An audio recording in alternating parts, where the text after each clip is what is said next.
Welcome back to the Spring Branch Sports Line. I'm Greg Dahl Jr., joined by broadcast partners for the evening, Edgar Villegas and Thomas Ruiz. We're here at beautiful Darrell Tully Stadium. It's the Memorial Mustangs taking on the Stratford Spartans. And the ball's kicked off. Going to go out of bounds. And it's going to be the first offensive series for the Memorial Mustangs, led by longtime head coach Gary Koch. The quarterback's going to have the ball at the 20-yard line, moving from right to left on your radio dial.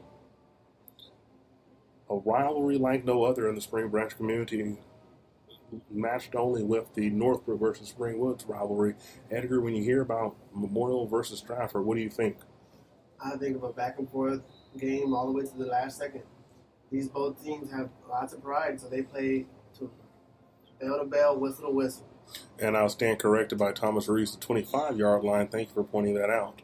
Ball is going to be on the 25-yard line. Quarterback going to get the ball out of shotgun. Two receivers to the short, one to the strong side. Ball's going to be handed off to the back, right up the middle, getting all the way to the third level. Looks like your old stomping grounds back there, Edgar. Quarterback number 9, Wilson Carroll, handing off the ball to his running back, finding room, getting the chains to move, and moving the ball to the 33-yard line. That is Michael Irvin, not to be confused with the Dallas Cowboys' Michael Irvin. Well, they're running more like a pistol. It wasn't really a shotgun, so I think they're trying to use them to, you can do both pass them and run off of that set really easy. Quarterback pumps. He's looking to run. Maybe picks up 2 or 3 there in the quick scramble. This is Thomas Ruiz here back in the action. Man, it's been a while, and I had my buddy Edgar here calling the game with me. How you feeling, bud? I'm good. How you doing? All right, man. Better than ever. Looks like Memorial's getting the play called in. Receivers back and forth. Quarterback looking to the sideline. Your quarterback for today is going to be number 2, Davis Koski. Let me get that right.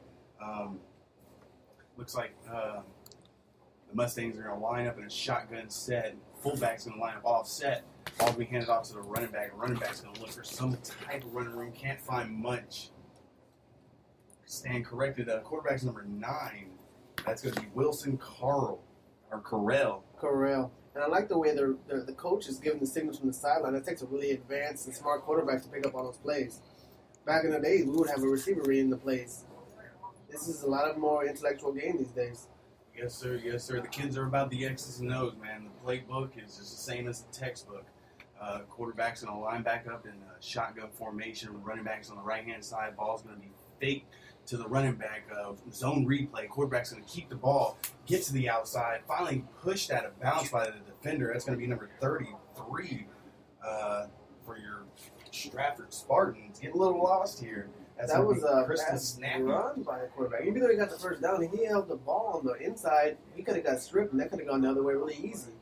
Yeah, well, that's the actual play design. It's one of those stretch zone reads. They run it a lot in the next level, in the college level.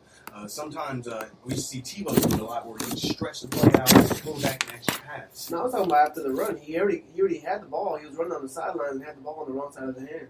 I got you.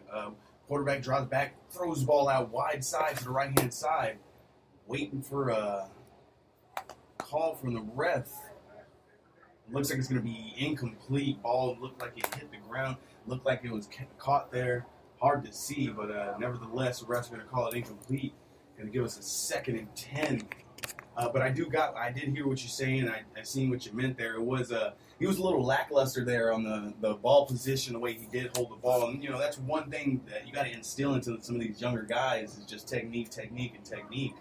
You got to play perfect. Man in motion.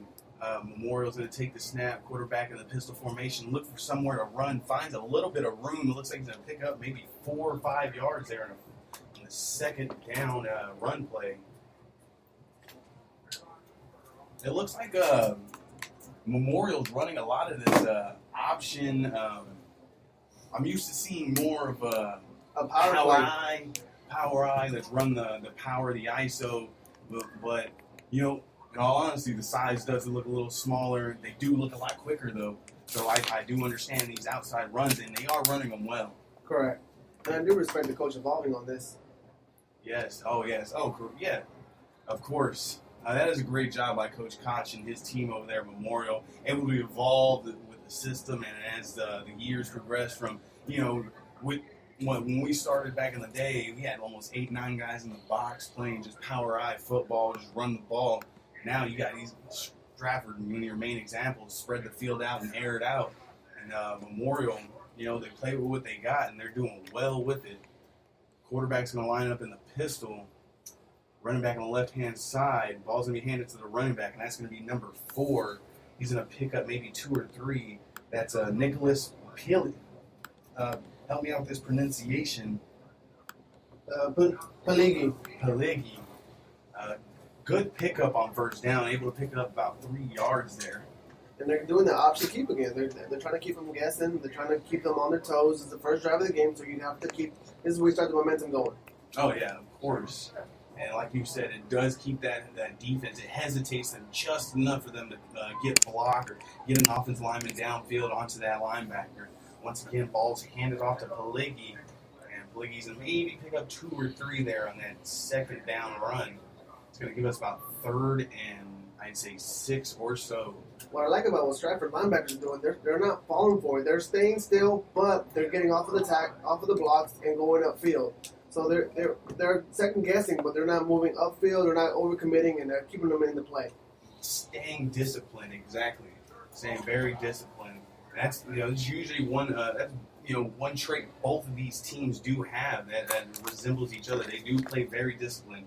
Quarterback's going to take snap, shotgun, drop back, looking for someone to pass. Pump fake to the left. Couldn't find much room. Try to scramble. Maybe picks up a yard. Didn't take a sack. Good awareness by the quarterback there. Able to step up into the pocket. Wasn't wanting to break to the outside and look for room to the outside. Took what the defense gave him. Picked up his few yards. Now we're 4th and short. A little too far for field goal range. Too close to punt. You got to go for it. Got to go for it. And this is where their option play works well. You get the defense to hesitate long enough, you can get a big play out of it. Quarterback's in the line of shotgun formation. Ball's going to be handed off in the stretch play. And nothing. And I tell you nothing. A brigade of white and green shirts is there to stop it. It's going to bring up a 4th down hole. And it's still 0-0, 7-13 to go here in the first. And turnover on downs. And let's see what Stratford Spartans got. Tell me what you expect Stratford to do. What are some of the key things you should how do I word this? Well, they're a run team. They're a run team first. They run the ball more than they pass. They have a total more rush yard. I want to watch number 13. Quarterback's going to line up in a shotgun formation. Ball's handed off to the running back. Running back finds room, and I tell you, that was a gap there. Running back's number 2. That's going to be Chase Ellis. He's a senior. Man, Chase Ellis, I've been calling his games for a while. Man, he's been behind the green machine. Terrence Peters. Terrence Peters, there you go. Man, when I tell you, I seen something in this guy when he was following behind him, and I always thought the next year he's gonna get it. Then Peters is still there. Well, they've been spoiled. They've had four good years with a good running back each year, and 2 years ago they had 2 double threats. And what I'm trying to get is, I honestly believe Ellis is a more complete back than any other back that has came through that program. That's going to carry them. They're 4-1 for a reason. They're a good run team. I just want to see them evolve and get a better pass game and use him to be a decoy sometimes. Yes. You got to build off what you have. Stratford's going to line up 3 to the wide side, shotgun formation. Ellis lined up to the right-hand side. Ball's going to be running the stretch play. Ellis is going to get it, and he's going to be stopped in the backfield. That's going to be number 34 for the Memorial Mustangs, Nick Haas on the stop. Correction, Raheem the Green Machine Boyd. I apologize, folks, for that. And Raheem was a monster. He started as a sophomore. Him and Terrence Peters were good a double threat. And taking nothing away from Raheem, who's actually at Houston Baptist. I just believe I do a lot with MMA, and they talk about technical fighters. I would call Ellis a technical back. He uses his skill and his technique more so than relying on his athletic ability. He reads the line. He doesn't just go right straight to the hole. He waits for the play to develop. He does the educated play. You don't just – sometimes the play's not there, so you got to find the next hole. You don't just overcommit. You wait, and you go. And that gives you the big play potential.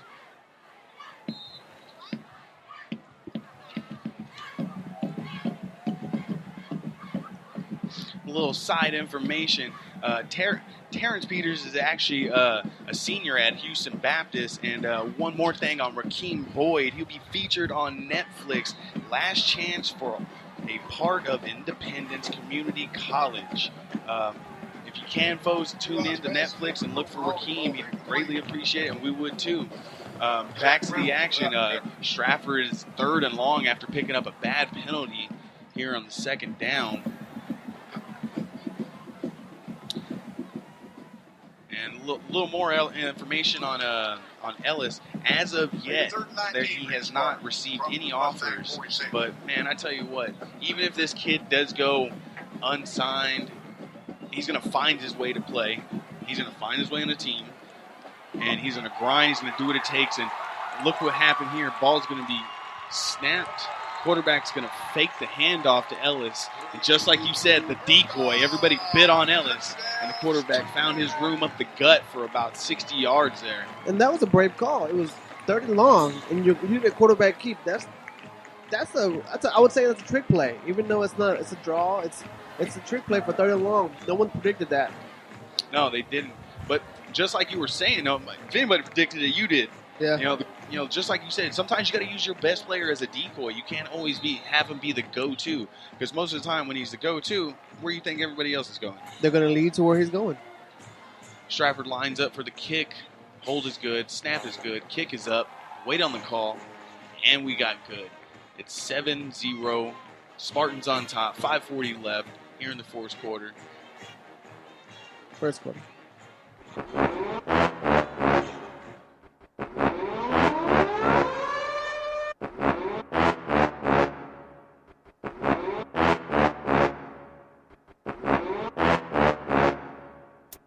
Great bass music.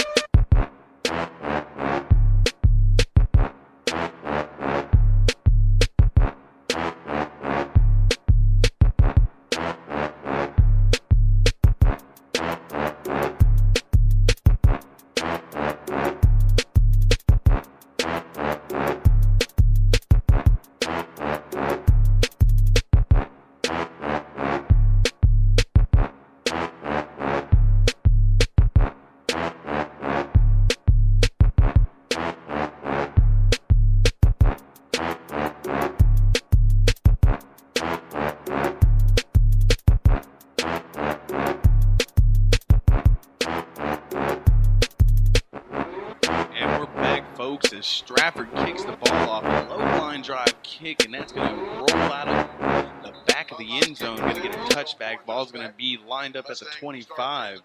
And what do you expect from Memorial? Are you think they're going to go to the pistol formation again, or they're going to switch it up? Since they had some momentum going, but they got stopped on the other side of the field. I believe it's a case of momentum. It's a case of rhythm. It's just like I like to go back to the fighting analogies. That first round, it's a feeling out process. And then the second round, you're in your rhythm and you're ready to crack. So, I feel like they got a little bit, that little jitter out. They got hit in the mouth. They, turned the ball over. All right, now it's time to go back to work, do what we know, and play ball. And they're back at that pistol. It's shotgun, but I would still say pistol because they're kind of close to the line. Ball's going to be handed off again to the back, number 4. That's going to be Nicholas Peligi. Peligi's going to pick up a fair gain there, about 2 yards there in the first down. And today we're brought to you by PDQ Kitchen, 9440 Katy Freeway. Those guys, they got that good chicken. They got the good salads. They got the good sandwiches, you name it, the fried zucchini. Hey, and if you're not listening, listen to us live at yourbranchnews.com. Back to the action, folks. Memorial's going to line up, shotgun formation, man in motion across the formation. It's going to be number 2. Quarterback drops back, looks to the wide side. Oh, just a tad bit overthrown to his running back. But he had number 7 on him. that would have been a bad play. He could have got a fumble. He could have got a pick. So I think it was glad it was an ugly throw. I think he might have thrown it on ugly on purpose just to get it out of his hands. Yeah, it was I'd agree with that. Yeah, I can't complain. It was a smart play. Smart, decent play. Maybe he believes in his back a little more than he should. Once again, Memorial's going to come lined up 3 wide, nothing to the short side. Quarterback drops back, looking middle of the field, throws the ball up to his tight end, number 2. That's David Koski. Koski's going to catch the ball, go out of bounds right about the 51-yard line. That's going to pick up a first down on 3rd and long. And that was a perfect pass. He threw it right where it needed to be, right in the pocket, right on the sideline. I got to give the quarterback kudos on that. A great route by the tight end there, Davis. Got the safety to bite a little inside, broke to the outside, kept the defender on his backside shoulder. Quarterback, perfect placement with the ball, first down, and a big pickup there on 3rd down.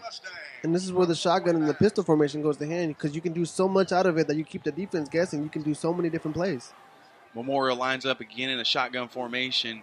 2 receivers to the wide side, 1 to the left. Quarterback steps up in the pocket, fires one in there, and ball looks like it's jarred out by the defenders as Stratford. Ball seemed to be caught. Not quite. It's going to bring up a 2nd and 10. 4:46 here to go in the first quarter. Score 7-0. Spartans over the Memorial Mustangs.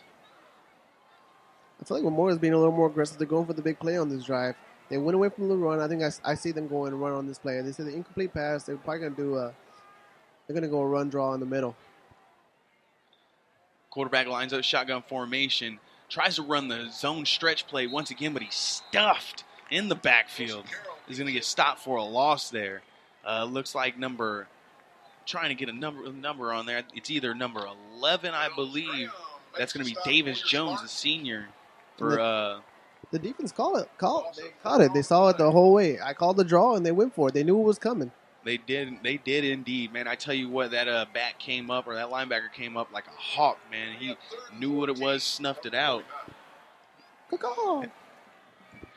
Or just like no, I was going to say Liam Neeson, but the guy from 300 kicked down the door and said, hey, quarterback drops back, looking for a receiver downfield, finds one across the middle, but can't quite connect. A little high on the toss there. But he threw it where his only receiver can catch it. That was smart. The receiver that was covered, but he threw the ball where it needed to be, just couldn't catch it. And I love how you take away those things. Like, might not have completed the pass, but you know what? It was in the perfect spot.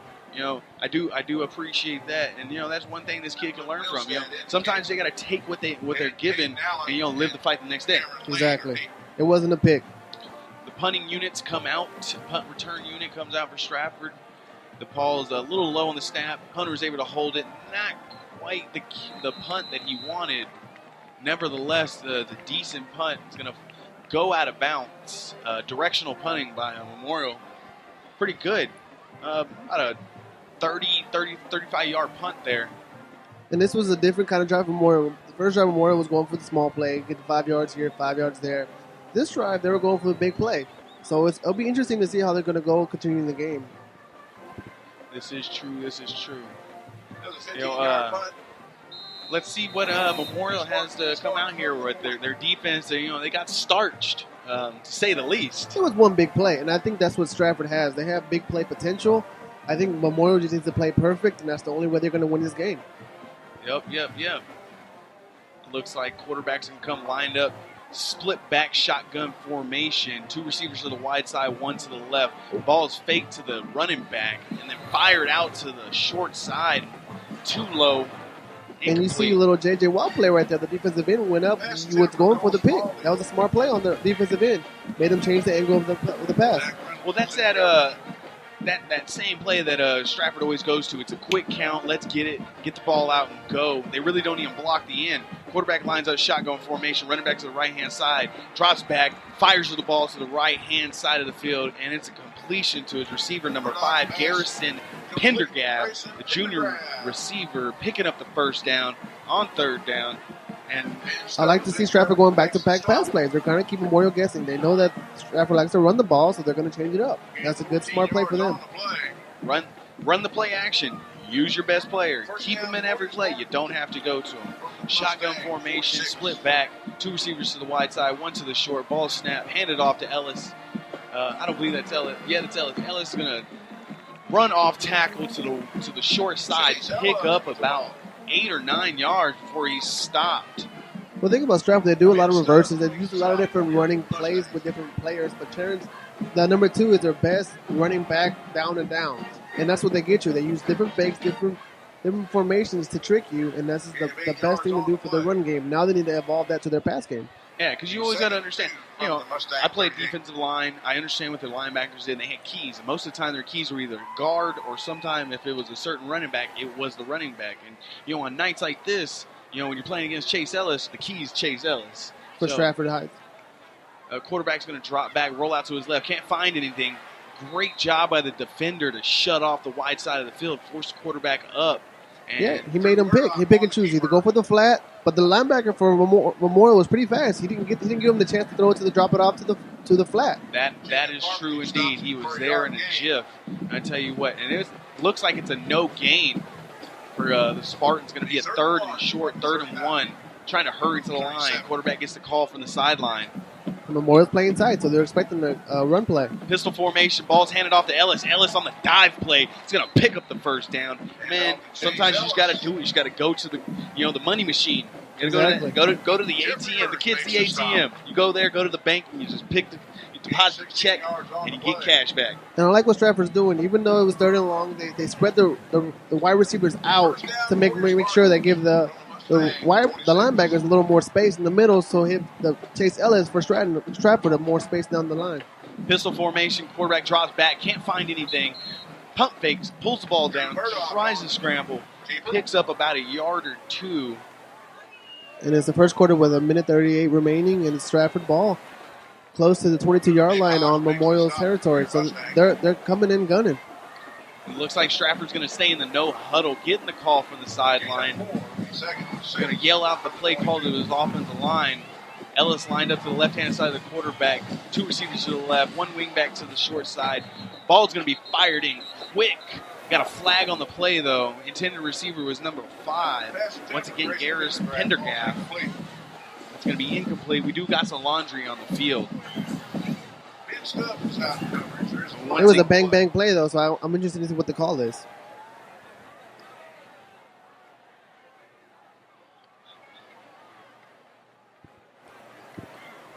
Still looking to the sideline. There is no foul. There were not 5 in the backfield. And it looks like they're going to wave off the call. Referee thought it was an illegal procedure play. They thought they had 5 in the backfield, but they didn't. I think he might have tricked, because the tight end was kind of back, but he was actually on the line, so it kind of tricked me as well. And Stratford, Stratford's on the sideline like, come on, ref, mind your P's and Q's. We know what we're doing. We're trying to play ball. Got that quick pace offense. Ball's going to be handed off on the jet sweep to the receiver. Receiver's going to pick up maybe a yard or 2 on the 3rd down run play. It's going to bring up a 4th and about 4. 101 and counting here in the first quarter. Once again, folks, yourbranchnews.com. Spring Branch athletic coverage for all Spring Branch sports and athletes, past, present, and future. Spring Branch Sports Live. And that's what I mentioned earlier. Stratford's using different backs, different looks. They use a receiver on the reverse to try to trick them. But this time they're going for the field goal to see if they get this. This is going to be about close to a 35-yarder. And it's good. And we're cut to the break. It's 7. No good. No good. No good. 37-yard attempt. This goes off to the right. Wide to the right. I'm sorry, I'm mistaken. It's going to be 7-0 still in the first quarter with 26 remaining. Ladies and gentlemen, I would like to...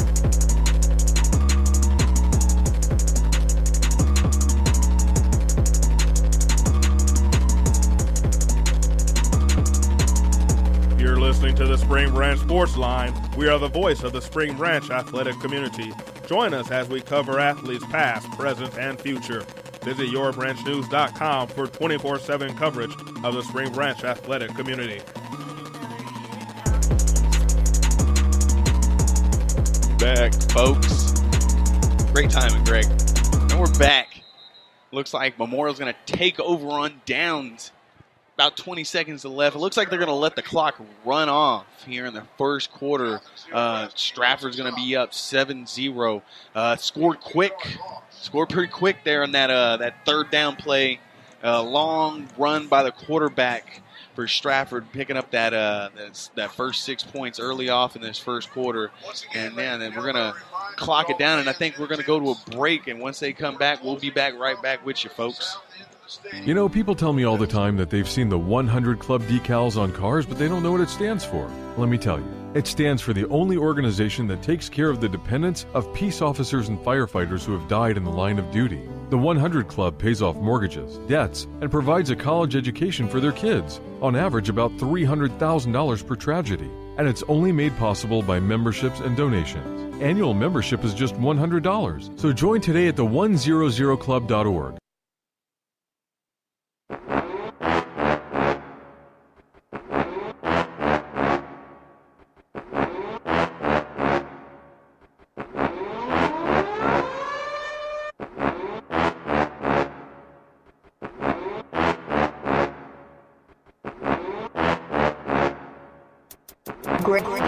Great bass music.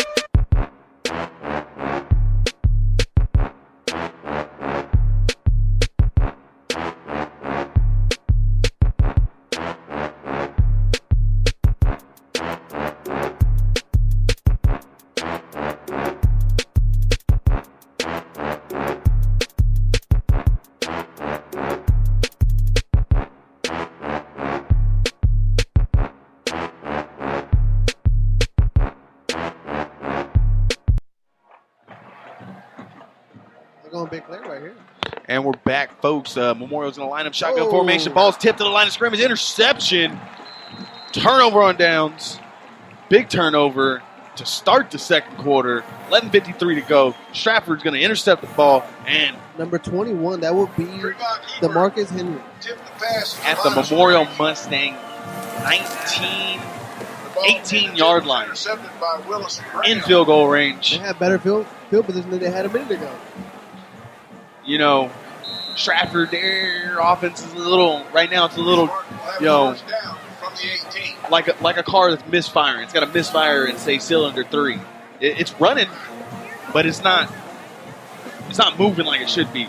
They're a big play team. They're waiting for that big play to happen, and I see it happening on this drive right here. Stratford lines up, shotgun formation, split back. Ball's going to be handed off to Ellis. Ellis looks for room off the left-hand side, finds the room, almost down inside the 5-yard line. And correction, that's going to be number 13, Malcolm Stevens. Great run off tackle. And that's the one I mentioned to Greg. He's a big play guy. He's going to be their quickest guy. He's good as a receiver. He's good as a running back. You can use him in different plays. I don't see him as an every down guy yet, but he has the potential to be the big play X factor in this game. Ellis is actually on the sideline, standing right around the 30-yard line.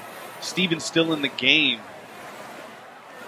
Quarterback is going to line up shotgun formation, split back, tells his running back, nope, it's going to be a pistol formation. Stevens is going to be a down fullback. Ball's going to be handed off, given to the running back. Running back stops his backtracks, looks to the left, going to find some room, moving, trucking. Boy, I tell you, I love the second effort. Boy, he's getting me live up here in the booth. Touchdown, Stratford. Big mismatch on size. These guys are bigger, stronger, faster, and they're doing different fronts. Getting crunk in the booth. We might get kicked out. Sorry, folks. Here we go. Stratford's going to line up with their field goal team. Field goal block team for the Memorial Mustangs. Waiting on the snap. And it's rocking out here, folks. It's going to be 13-0. Waiting on the snap is good. The hold is good. The kick is up. And it's good. 14-0. Man, I tell you what, you called it on the money, man. When they score quick. But that drive was started by Stevens with a great run on first down, picking up the first down, getting inside the 5-yard, capped off by a 4 3-yard run there. And it all happened with DeMarcus Henry interception at the 20-yard line. And it's big play after big play. You know, running back was stopped in his tracks, backtrack, juke back, got to the left, found the opening, was able to, and even then he was stopped at the goal line, able to truck through one guy, keep them legs turning, and got the pay dirt. Exactly. Who wants it more? You got to keep turning and turning, and whoever wants it more is going to win the battle. Well, they use the analogy. The more you churn the milk for the butter, the better the product. Boy, I tell you what, this kid was churning them legs, and he got pay dirt. Touchdown, butter. It's all the same thing. There you go. Kickoff team out here for the Stratford Spartans. Return team. Return's going to line up right around the 4-yard line. Kick's going to be a high pooch kick. Going to be fielded right around the 23. The returner's going to make a move or two, try to spin, but can't quite make much. Good return there by number 25 for your Memorial Mustangs. That's going to be Daniel Chastain.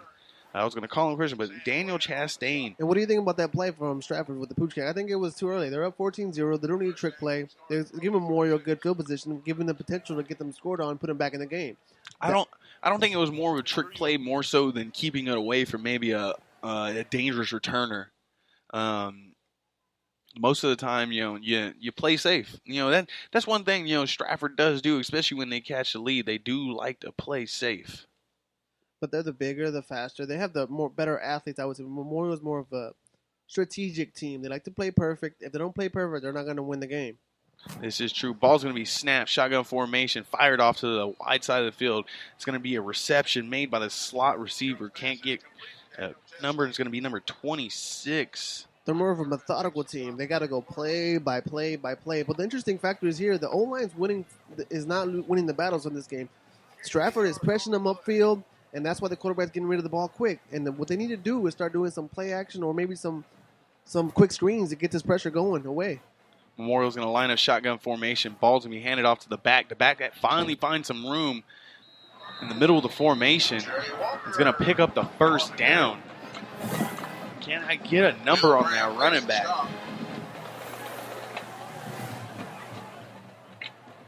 I can't, but that's all right, folks. Memorial first down, 10:28 Caleb to go. Hurst, number 25. Caleb Hurst, number 25. Oh, actually, that's a receiver. Get back to it. 10:21 to go here in the second quarter. 14-0 Stratford up. Memorial's going to line back up in shotgun formation. Ball's going to be handed off once again to the back. That's number 21, DeMarcus Henry. And Henry's going to try to get to move them sticks. Not quite. Going to pick up a good run. Jerry Walker. Gain of 5 on the play.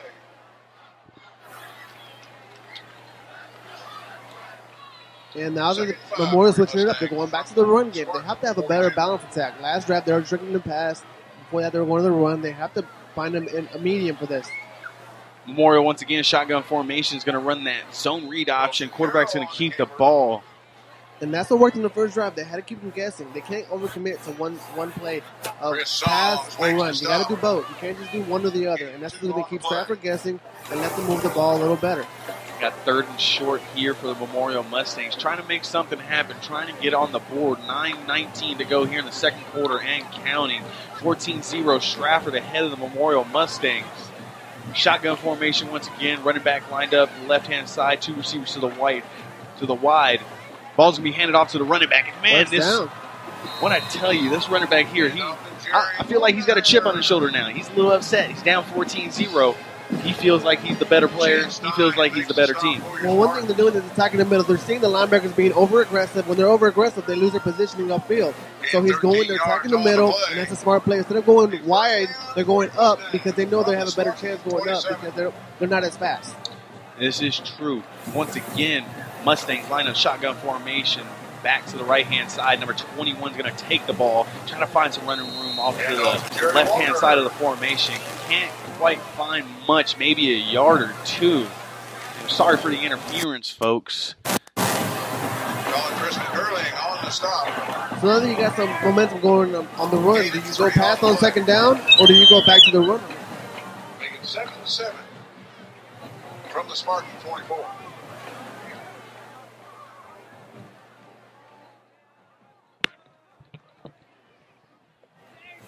And they're committed to the shotgun. So they can do so much out of this. And they're going back to the run. And it's a QB keep. Smart play on this one. It's going to give them about 3 or 4 yards to make them a manageable third down. But at this point, it's going to be fourth down territory. They're going to go for it no matter what. You have to. It's like everybody's taking a page out of Aldine's playbook. That wishbone, that shotgun formation they used to run. The wishbone option keeps you guessing. It does indeed. The veer option that Nimitz used to run, and they ran it so well, especially with all those great backs and receivers. You know, they had the talent out there, and it's almost being they're trying to take some of that over there. Once again, ball's handed off to the back, number 21, Memorial Mustangs, and it looks like he's going to pick up that first down just inside the 15-yard line, right about 12 or 13. You know, the Mustangs are inside the red zone. They're knocking on the door, trying to kick it down. And they're running up the middle now. This whole drive, they have not run sideline to sideline. They're running upfield because that's their best chance to get some yards. If it's 2 or 3, 1 or it's something. Now, I feel like this is the point in the boxing match where the other fighter starts to take over those middle rounds. And as we're watching, Memorial, you know, the time of possession, they've had this ball virtually, I'd say, about 3.5 minutes now. And it's moving quick. Even though they haven't for a while, if the pace of the game is still fast. It's 3 yards here, 5 yards here, but they'll keep going and going and going. And, you know, say they get 7 points here on the board, they cut the lead to half. You know, say they go in, they get a stop, and it goes in 7-14. You know, this is still a close game. Just like you said, it's wire to wire, bell to bell. Shotgun formation, quarterback fakes the ball to the back, fires it up in the air, and it looks like trying to get a call. It's an incomplete. That was a good throw, though. He threw it only where his tight end could catch it. Great. It was a great pass. A good jump ball for the tight end. And once again, that's Davis Koski, man. It's a big kid out there, man. Look about a good solid 6'3", 6'4". It's a big receiver, big target out there. And that was smart. He went for him because he knew he had the size advantage, so he threw it where he could catch it, and the sideline where it was not susceptible for an interception. Even if he dropped it, it was going out of bounds. You know, and I do like the techniques that this tight end is using, able to use his body to shield the defender away from the ball. Memorial lines up shotgun formation. Quarterback drops back, looking for somebody across the middle. An interception in the end zone. Turnover again. Second interception of the night. Ball hawking defense, man. On this one, I would put the blame on the quarterback. He didn't look away. He had different options to go. I think he knew where he wanted to go from the moment he snapped the ball. And that's the number one mistake you do from the quarterback. You got to look where the safety's at, and then you have to let the safety away. If the safety doesn't look away, then don't throw there. I try to tell Greg time and time again, sometimes you just got to take what they give you. Exactly. Take what they give you. Who cares if you're not going to get the first down? It's not always touchdown or nothing. You got to get something out of something. I feel you on that, but I do feel you on that, man. 6:24 to go here, second quarter. Stratford up 14-0, and usually when they get a turnover, they try to hit you. You know, it's just like Floyd. When he parries that punch, he tries to answer back with that right hand real quick. You know, and that's what I expect out of Stratford right now. And I can see a screenplay or reverse coming out of this drive because I think they're going to try to keep them on guessing, and they're going to think they're going to run the ball and milk the clock, but they're going to go big on the first down, I think. Quarterback's going to line up shotgun formation. Got a wing back to the left. Running back Ellis is in the game again. Ball's going to be handed off to Ellis. Ellis breaks a tackle. 3 tackles. Can't break the third. And I tell you, it's a good gain on first down. He got about a good 20 yards on that play. That was a great run there by Ellis. And, man, you know, we talk about Ellis. We talk about the great back that he is. But at the end of the day, it's what you call I love how the Redskins used to use it, the hogs up front. It's all about the hogs up front. And they're winning the battle on the O-line. This is what I mentioned earlier. The Stratford O-line is beating them. The defense O-line is beating them. That's how they're winning this game. And once again, body on a body. Big on big. Stratford's doing what they do best. And Chase Ellis, another first down. Chase Ellis, another first down. And just like old Sites used to say, Bob, big on big. Exactly. Body on a body. And, you know, get the man in front of you, move it, let Ellis go to work.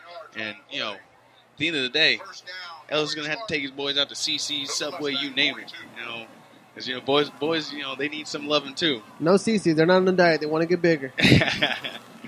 Shotgun formation. Ball, once again, is going to be fake the handoff to Ellis. Quarterback's going to keep the ball. Finds room up the gut. And, man, once again, same play from the first score in the first quarter. The big run play by the quarterback. That's going to be number 3.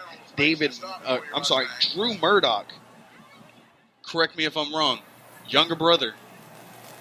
And his older brother was a baller. The kid could play ball. Spartans from the Mustangs, 24. Oh, wow. It's like they don't miss a beat. Murdoch takes a snap, hands the ball off to Ellis, and Ellis runs through a defender.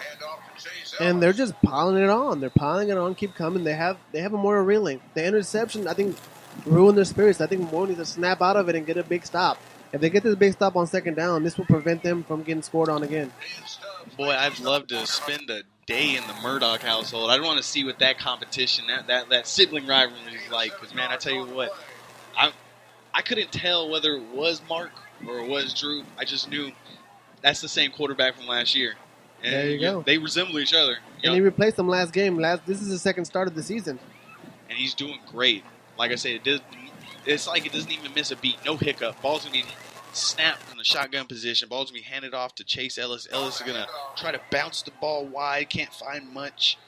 This is a big third down for Stratford. And they're going to go no huddle. They're gonna try to be aggressive on this play. And let me point out the poise of young Drew Murdoch, able to get his team on the line, try to get the snap, trying to keep the pace up. And once again, shotgun formation. And it's close. It could be close. If Memorial gets this stop, that's a big, big play for them. We're seeing something great in front of us. Drew Murdoch, man, you don't see this from young guys. He's a sophomore, 15, maybe 16 years old, playing against guys 17, 16, maybe an 18-year-old there. And it's the coach that sets them up to win, because the fact that they use different running games, they use different fronts, it gives them in a winning position. And that's what you want to do to your players. You don't want to put them in a losing position. You want to put them where they're best at and where they can win. Murdoch's going to line up pistol formation. Ellis in the backfield. Ball's going to be snapped, handed off to Ellis. Ellis is going to run over a defender, try to run over the second. Can't quite get there. Going to pick up about a 2-3 yard gain there on first down. And then Chase Ellis is any quarterback, rookie, freshman. He's his best friend. They're buddies at this point, because he's going to be the guy that takes the pressure off of you. If Chase is doing his game, you don't have to worry about as much. You have to worry about just not making a mistake. That's it. Hey, I've always said that. As long as you do your job and I do my job, we're going to be all right. Exactly. And the clock is ticking. It's 3:54 in the second quarter. If Stratford scores, it's going to make it really, really hard for Memorial to come back in this game. And the ball clock is going 22 seconds on the snap. Murdoch draws back, fires the ball out to the wide side and lose that once again. That's going to be number 13, Malcolm Stevens, picking up the reception.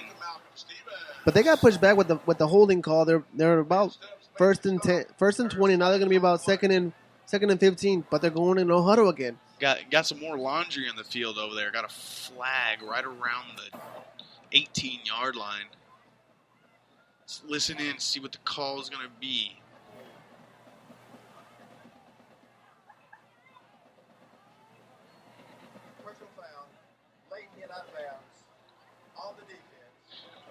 That was a big, big mistake for Memorial. They had a late hit on the defense. They had Stratford in a bad position. This pretty much gave them a first down again and get them close to the red zone. I don't see how Memorial needs to get a turnover on this one. They got to get a big stop. Yeah, I totally agree. Man, sometimes I do understand you got to play until the play is dead, but you got to have field awareness. You got to understand where you are on the field, and when you're inside your own red zone, you just can't take that hit, or you can't give that hit. Ball's going to be snapped. Ball's going to be kept by Murdoch. Murdoch finds a gap, trying to get upfield inside the 5. And I like how he waited. He went sideline. He saw the hole and he creased up the field. That was the perfect run for him. Waited on his convoy of blockers, and then I tell you what, they got a body on a body. He found his gap, hit that seal. He didn't panic, and that's what you got to do on these kind of plays. You can't panic. The stretch run, any of these kind of plays, you got to wait for the seams to open, because at the end they're going to open because you're going sideline and sideline. You're creeping, and you hit that curve and you go. Murdoch gets the call from the receiver coming in from the sideline. Looks like they're going to line up pistol formation. Ellis in the backfield. Stevens playing fullback. Ball's going to be handed off to Ellis. Ellis is going to bounce it off the tackle, and he's going to finally get brought down, but not before he falls into the end zone. He brings the score 20-0, 2:48 to go here in the second quarter. And what we thought seemed to be a close game. And it really it still seems to be a close game. The scoreboard tells us different tale, but it's two different teams. One has to play perfect to win this game. One just has to have big plays. Stratford just needs big plays to win the game. Memorial has to not have turnovers. They have to not make dumb penalties like they just did right now. They have to play smart. Got to play lights out football, and the kicking units are out. The snap is up. The snap is good. The hold is good. The kick is good off the goalpost, but it's good. 2:48 to go here in the second quarter. 21-0. Spartans over the Memorial Mustangs. We'll be back, folks. You know, people tell me all the time that they've seen the 100 Club decals on cars, but they don't know what it stands for. Let me tell you. It stands for the only organization that takes care of the dependents of peace officers and firefighters who have died in the line of duty. The 100 Club pays off mortgages, debts, and provides a college education for their kids, on average about $300,000 per tragedy. And it's only made possible by memberships and donations. Annual membership is just $100, so join today at the100club.org.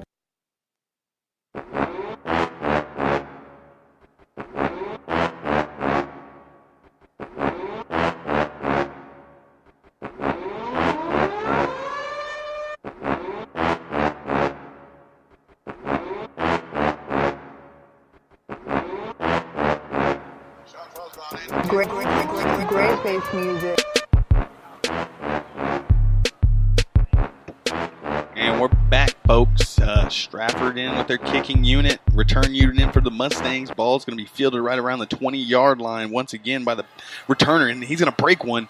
Ooh, but not before he's actually pushed in the back and he's forced out of bounds. But there is a flag, so I want to see what that flag is because that was a good return. Hopefully it doesn't come back on him. That's Daniel Chastain on that return. It's solid 10, 20, 25-yard, 30-yard return there for Daniel Chastain. But again, with the pooch kick, it's not working for them. Even though they've been successful in getting the stops, they're giving Memorial good field position. And it looks like we're going to have a flag on Memorial nullifying that solid return there by Daniel. Man, that's shooting yourself in the foot. Yeah, you got 2 minutes, and you're down 21-0. You have to have a big plan on this drive. Man, you know what else I have to have? Chicken. Some PDQ? You know where I get some PDQ. You know where I get my chicken from? 9440 Katy Freeway. There you go. There you go, folks. Hey, man, y'all are hungry after this game? Y'all go over there and give them a holler, and they get you some grub in your gut. Mustangs line up, shotgun formation. Quarterback rolls out, gets hit, fires the ball off. Oh, drop. Couldn't quite haul that one in. That was number 86, Grant Nunley. Couldn't quite haul that one in. Man, I tell you, he had him beat. Memorial had a big play potential. The thing was the quarterback didn't plant his feet. The wide receiver was wide open. You know why that receiver was open so much? Because everybody was blitzing. Everybody was blitzing, and then I seen the entire coverage go to our guy, number 2, Davis Koski. It's like everybody's like, hold on, they're throwing the ball. They're going to this guy. They've been going to him all the game. You got to go to the biggest target. I hear you, but hopefully Memorial sees that again and they can go back to it. Shotgun formation. Quarterback takes the snap, rolls out to his left-hand side, looking for a receiver, fires the ball up in the air, and it looks like, almost picked off. Great job by that receiver for the Mustangs. Playing defense, and I think it's going to be number 25, Daniel Chastain. And but the defensive end for Stratford is going around. They're beating Memorial, and the quarterback's not getting much time. He's not getting enough time to plant his feet. He's not getting enough time to make a look. As I talk about the receiver playing defense, Daniel, I've been calling his games for a while. He's a senior. Probably been saying his name since he was a sophomore or so. And, he does play both ways. He does play defense back, and he does play receiver. And, that's a good thing to have. Guys that go both ways, able to play and be an athlete. Memorial's going to take the snap, shotgun formation. Ball's going to be handed off to the back, Nicholas Peligi. And Peligi's going to maybe pick up 2 or 3 yards before he's stopped by that Stratford Spartan defense. And I tell you, they're not giving up much tonight. Got the shutout on the board. 2:17 to go here in the second. 21-0. And Stratford calls a timeout. That's when Memorial ran the ball. They wanted Stratford to either call a timeout or run the clock. And that was a good call Memorial. It's playing chess. Even though you got third down, you don't have a good chance to get the first down. And now we're going to take a quick break. People tell me all the time that they've seen the 100 Club decals on cars, but they don't know what it stands for. Let me tell you. It stands for the only organization that takes care of the dependents of peace officers and firefighters who have died in the line of duty. The 100 Club pays off mortgages, debts, and provides a college education for their kids, on average about $300,000 per tragedy. And it's only made possible by memberships and donations. Annual membership is just $100, so join today at the100club.org. Spring Branch throughout the Houston area and on local college campuses. Our school students, our high school students also benefit from Memorial Herman's generosity as the grants support our future Coaches Academy partnership. And we're back, folks. You know you love our voices.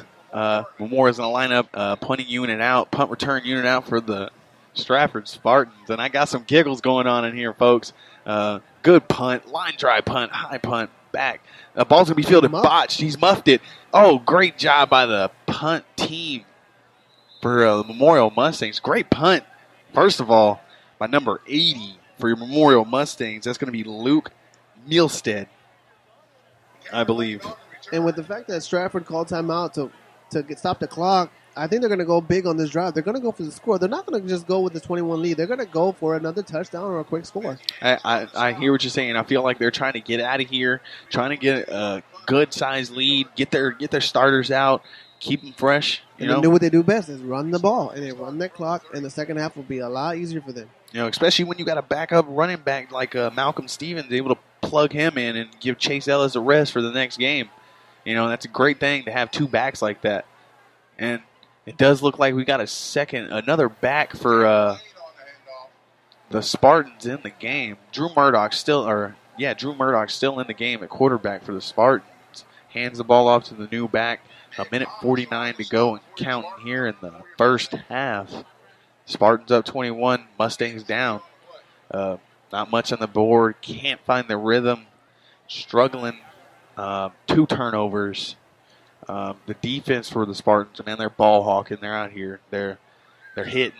They're playing defense. Murdoch's in a line of shotgun formation back to his right-hand side. 2 receivers to the wide side, 1 to the short. It looks like we got a flag on the play. Maybe a false start. It's a dead ball penalty. It's a minute 22 remaining, so I think what you got to decide if you're a Stratford, do you want to keep going for the score, or do you want to just finish the half? Because the second down is going to depend on what you're going to call next. False start, offense, number 82, 5-yard penalty. It's going to be second and long, so it's either you go for a deep pass or you just do a quick handoff to the running back and let the clock run and call it a half. Either or. Play call is going to be ran in by the receiver number 14, Colin Lowe. And the clock's ticking. They got 1:11 left. Lowe's going to line up wide side with his buddy. Drew's going to take the snap, fake the handoff, looks to the left-hand side, to the wide side of the field, finds room, breaks the tackle, can't quite break the second one, but picked up about 4 yards after contact there. And that was brave how he cut back in. He saw that there was nothing outside. He was brave enough to go back inside. The clock's ticking, but they're going. 55 remaining on this, and they're about the 50-yard line. Murdoch drops back, looking for something upfield. Can't quite find much. Oh, picks up a great block by number 75. Fires the ball out. Caught the... What's happening? Good block by Carlton Hanna. That's a lot going on down here, folks. Sorry, I can't quite keep up. But going to be a reception. Receiver gets out of bounds, it looks like. And Drew Murdoch had a lot of pressure, but he was very poised. He waited. He stepped up in the pocket, avoided the pressure, and made the nice pass to get 20 yards out of that. And here the clock is running. Receiver couldn't quite get out of bounds. 30 seconds and counting here. Murdoch calling out the shots. Gets the snap. Drops back. Pistol formation. Looks in the middle of the field. Off to the wide side. Can't quite connect with his receiver, number 14, Colin Lowe. It's going to stop the clock nevertheless. 23 seconds to go here in the first half. And this is where you could have gone no play and just spiked the ball. I think that's where the coach should have coached them for situational plays. You have to learn how to be situational. They lost about 15 seconds on that one play. You know what I'd like to see here? A sluggo. A slant and go. Pump fake the slant. Get that defender to bite hard and then just lob it up over top. Well, there's no safety up top, so they can go deep. They can. Quarterback draws back. Can't quite find room. Tries to run the ball. It's going to slide down right around the 28-yard line or so. Clock's going to run. They have a timeout remaining. I don't know why they haven't called it yet. And they're going to take that timeout, and we're going to take that timeout with them. We'll be back, folks.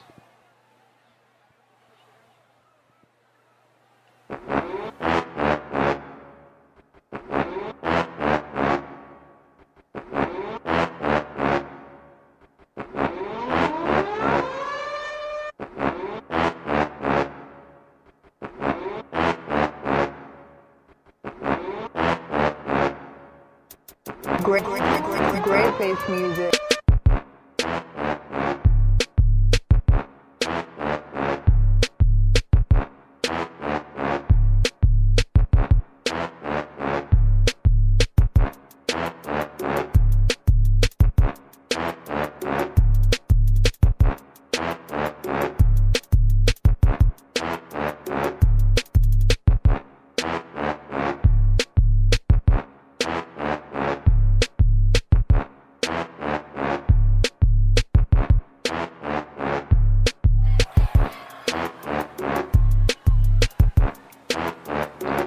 We're back, folks. I told you we weren't going to leave you hanging for long. Shotgun formation. Ball's going to be handed off to the receiver on the sweep, trying to look for room. And it looks like that's Stevens on the carry. Yes, sir, it is. It's number 13, Malcolm Stevens, from the wide receiver position on the jet motion. Takes a snap. Picks up the first down. But you got 7 seconds remaining. They're going for one more play. So if you're Memorial, you either play aggressive and try to get the stop to put them out of field goal range, or you play it safe to stop the touchdown. This is where you gotta go for broke on this when you're down 21-0. So we got one shot at the end zone, and maybe if we don't complete, we got a field goal attempt. Pretty much. Murdoch, pistol formation, drops back, looks for a receiver, waits for one, finds one. Completion, touchdown, number 13, Malcolm Stevens. Man, couldn't draw it up better. You couldn't draw it up better on the skinny post. Pump fake, steps up, plants his feet, fires a dagger. And that's where the play calling comes to mind, because Memorial had their heavies out there. They didn't have many safety looks, or they played regular formation, man to man. And that was a big mistake. They know that Stratford's quicker than them. Yeah, of course. And, back in our days, we played a lot of zone in our defense, knowing we weren't foot for foot, step for step fast as the other team. So you adapt, and, you overcome. And at the end of the day, we probably had one of the best first half defenses out there. Yeah, you retired at the second half. 2 seconds to go here in the first half. Field goal's up. It's good. 28-0. Stratford ahead of the Memorial Mustangs. We're going to take a break, folks. I tell you, we ain't going to leave you hanging for long. We'll be back.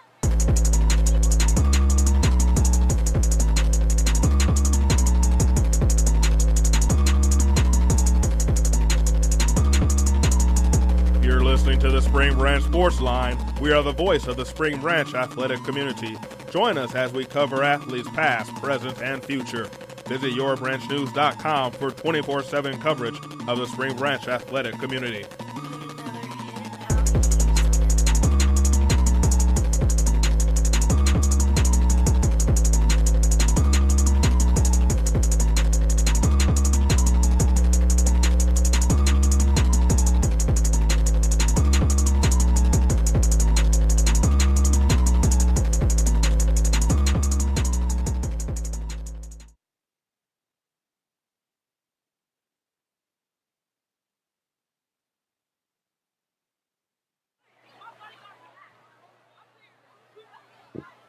And we're back, folks. 2 seconds to go. Stratford's going to kick the ball off, keep it in the field of play.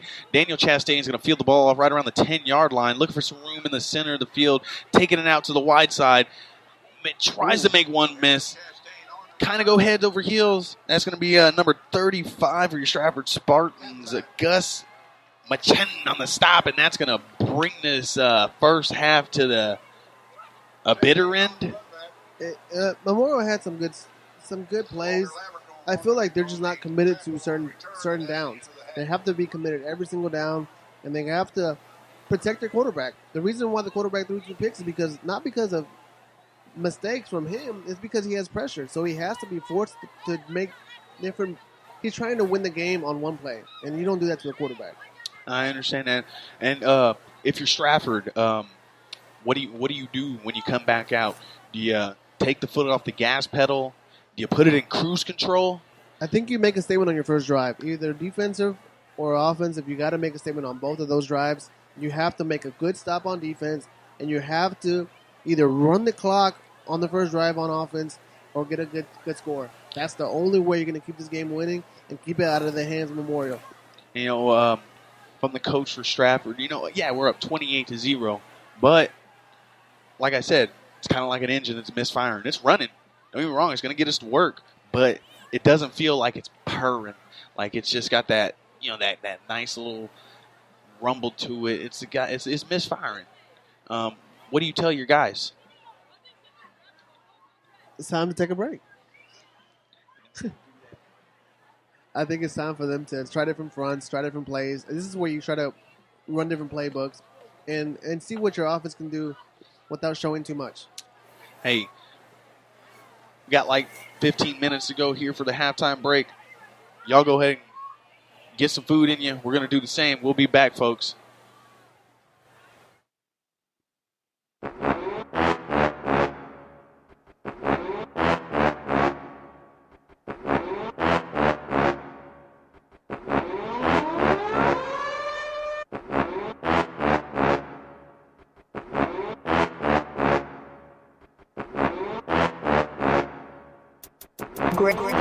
Great bass music.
Back to the Spring Branch Sports Line. I'm Greg Dahl Jr. It's halftime here at Darrell Tully Stadium. The Stratford Spartans are on the lead 28-0 as they take on the Memorial Mustangs in this 15-6A matchup brought to you by the Spring Branch Sports Line. Join us 24/7 at yourbranchnews.com, home of all things in the Spring Branch athletic community, sports, and athletes past, present, and future. And speaking of the future, I'm joined with head coach of the boys basketball program, Coach Tim Johnson. Coach, how are you this evening? Good. How are you doing? I'm great. You almost bust my ears. We've made an adjustment there. It's a eventful week as it's rivalry week between the Memorial Mustangs and the Stratford Spartans. What does this game mean to you when you see it on your schedule? It's a lot of school spirit, a lot of pride in the area. get the kids get real up for it, so it's a little dangerous sometimes. Get way too up and fall flat on your face is not a good thing. So That hasn't happened for the No. Stratford Spartans, but the Memorial No. Mustangs, on the other hand, have had difficulty. They are down 28-0 at the halfway mark of this matchup. Folks are filing in to enjoy this matchup between both teams. You also have some visitors next door enjoying to see their hero. You want to give them a shout out as well? my daughter Macy and her friend Claire. We're glad they can join us and get to go home with you and hear all your great sing-along stories and Yes. have much fun with that. But nevertheless, your season's getting ready to take off as the basketball season's getting ready to tip off, I should say. What's coming up first for you on the schedule? Wednesday we start practice after school. We follow that up on November 7th, I believe, or 8th. We scrimmage over at Strake. Then our first regular game is November 14th. We play A. Leaf Taylor at Stratford, so looking forward to it. And it's going to be a competition in District 15 6A. Once you start, you're competing against the red-hot Klein Forest Golden Eagles, the Klein Bearcats, the Klein Oak Panthers, and also, who am I forgetting, the Klein Collins. Klein Collins. Where are they? Tigers. Tigers, yes. So it's a very competitive district, including Memorial, Northbrook, and Springwood. So how do you prepare for just various types of programs if you're the head coach? Now that you are the head coach, you get to make those decisions. We just make sure we're on top of our game and not worry about what everybody else is doing, and make sure our kids are focused on us and not on somebody else or something else. And day in and day out in practice, just get after it. You've been a part of the basketball program for many years, working alongside Mitch Hornsby. You've taken over the program this year. What is something that you've tried to continue that Mitch has brought? Mitch laid a great foundation for us of success. I think we've been in the playoffs. I've been there 13 years, and we've been in the playoffs or in a play-in game 12 of those 13 years. So he's did a fabulous job, and just hope I can fill those shoes. Has he given you any advice? Yes, to stay away from you. Stay away from me and our friend Nathan Messler, and I think you'll be okay. Coach Tim Johnson, what has been the biggest change for you with this new position? Just all of the decisions and the paperwork, and day in and day out, there's always something, and making the tough decisions, having to make the tough decisions. I've got a great staff that bounce ideas off of, and sometimes they look at me like I'm crazy, and sometimes they give me great advice, and we just roll with it. You've been in this profession a long time as a coach and educator. You finally got to where you wanted to be in a great, successful program, and at the head at that program. Just tell us, how did you get started? What made you want to join the coaching ranks? I was playing college basketball. One day I realized I wasn't Michael Jordan. You weren't Larry Bird either? No, a little too short, and decided that I wanted to get into education. Both my parents were in education, and really felt I loved basketball, and I thought, you know what a better way to continue on my love of that basketball with getting into coaching. And so I was allowed to be a grad assistant for 2 years at St. Mary's in Minnesota. Then I moved down here, coached football for the first time ever, and enjoyed that. And moved on to a couple junior highs in Cy-Fair and moved over to Stratford. Knew Coach Hornsby before I moved over, and have been blessed just to be in a great program, a great place, and a great community. A school is known to be committed to excellence. I know they're going to have that same dedication to you with leading the program. We also get to see on your personal side of your friends with you on Facebook. I do suggest that because we get to see a new phenom that's getting ready to take the sports reins. Your daughter Macy, just give us an update on her, because if I'm not on Facebook, I don't know what's going on with Macy. I feel like I'm a part of the family. She ran cross country for the first time this year and finished 44th out of 250 girls in the Cy-Fair 7th grade cross country race this past week, and bettered her time by almost a minute and a half. And she's still playing soccer. Every Saturday you'll find us at a soccer field somewhere in the city of Houston or maybe Austin or somewhere like that.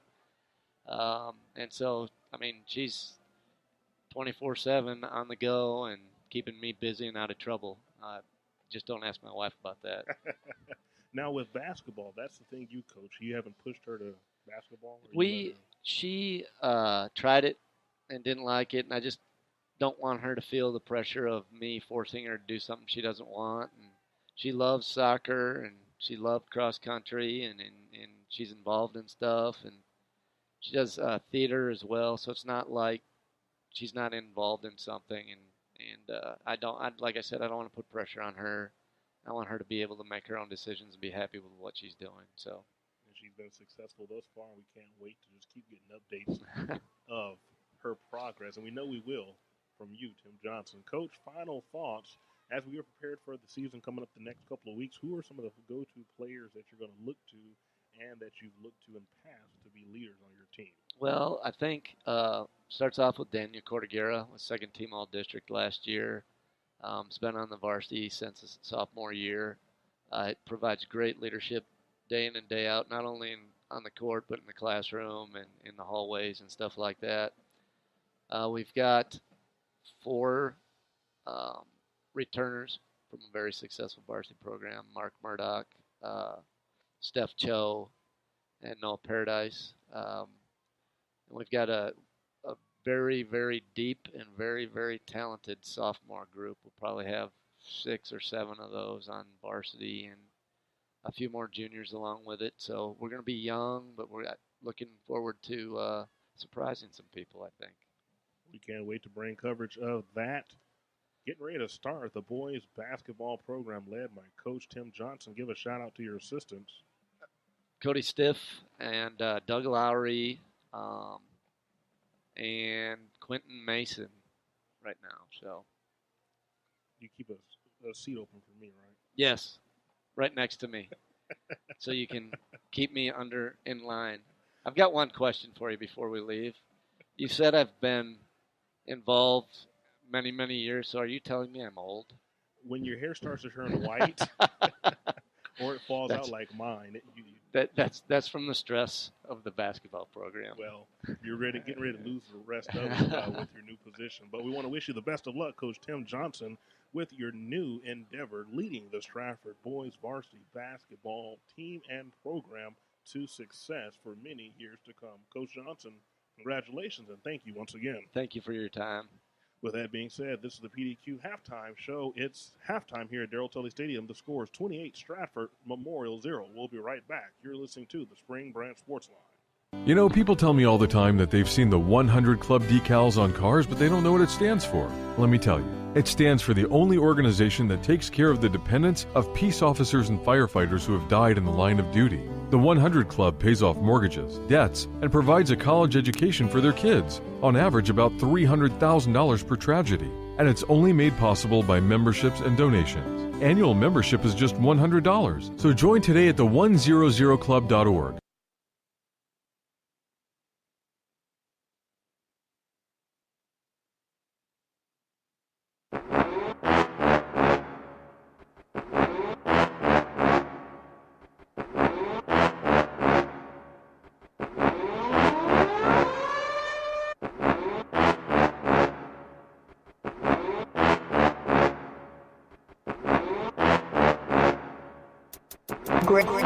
Great bass music.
You're listening to the Spring Branch Sports Line. We are the voice of the Spring Branch athletic community.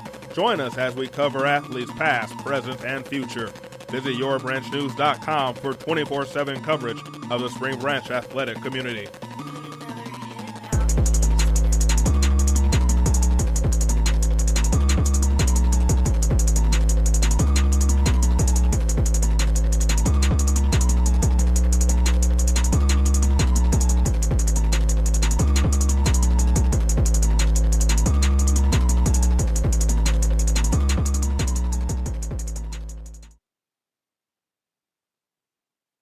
You know, people tell me all the time that they've seen the 100 Club decals on cars, but they don't know what it stands for. Let me tell you. It stands for the only organization that takes care of the dependents of peace officers and firefighters who have died in the line of duty. The 100 Club pays off mortgages, debts, and provides a college education for their kids, on average about $300,000 per tragedy. And it's only made possible by memberships and donations. Annual membership is just $100, so join today at the100club.org.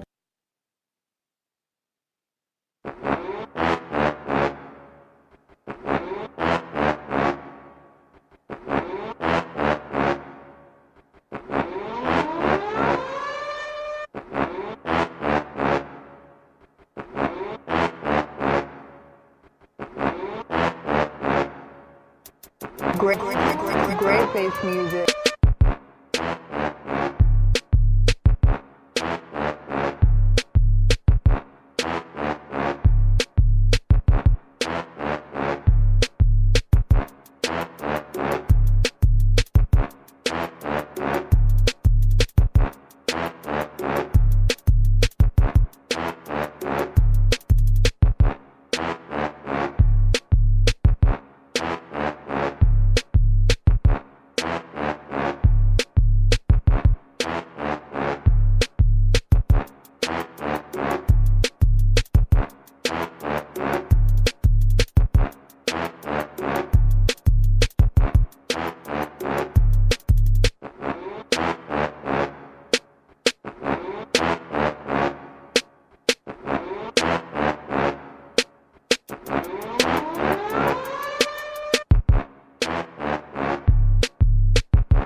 You know, people tell me all the time that they've seen the 100 Club decals on cars, but they don't know what it stands for. Let me tell you. It stands for the only organization that takes care of the dependents of peace officers and firefighters who have died in the line of duty. The 100 Club pays off mortgages, debts, and provides a college education for their kids, on average about $300,000 per tragedy. And it's only made possible by memberships and donations. Annual membership is just $100, so join today at the 100club.org.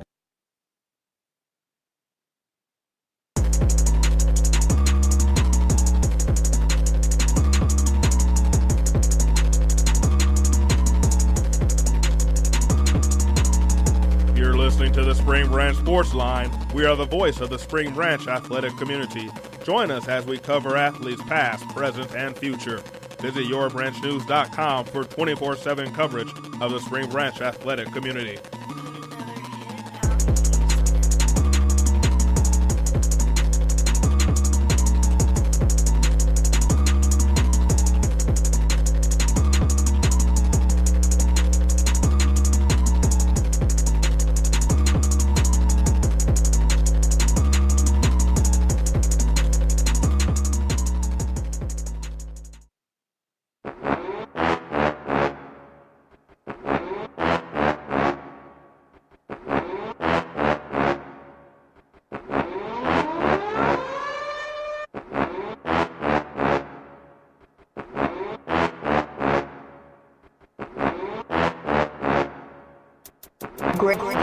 Great bass music.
You know, people tell me all the time that they've seen the 100 Club decals on cars, but they don't know what it stands for. Let me tell you. It stands for the only organization that takes care of the dependents of peace officers and firefighters who have died in the line of duty. The 100 Club pays off mortgages, debts, and provides a college education for their kids, on average about $300,000 per tragedy. And it's only made possible by memberships and donations. Annual membership is just $100. So join today at the100club.org.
You're listening to the Spring Branch Sports Line. We are the voice of the Spring Branch athletic community.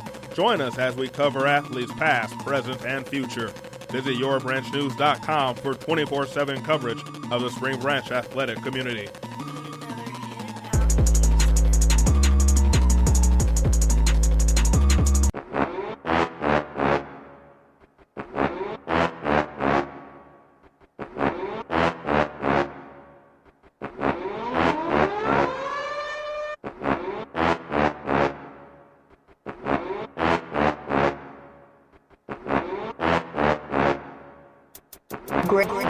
Great bass music.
And we're back.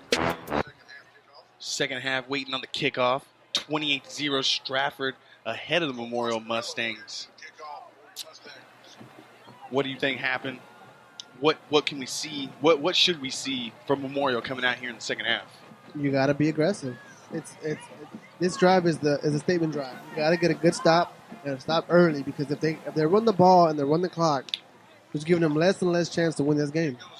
And that's going to be an illegal procedure on the Memorial Mustangs. Not the way you want to start the second half. Exactly. And these mistakes, the interceptions, the bad blocks, the bad penalties, it's a compound feeling of they're just drowning themselves.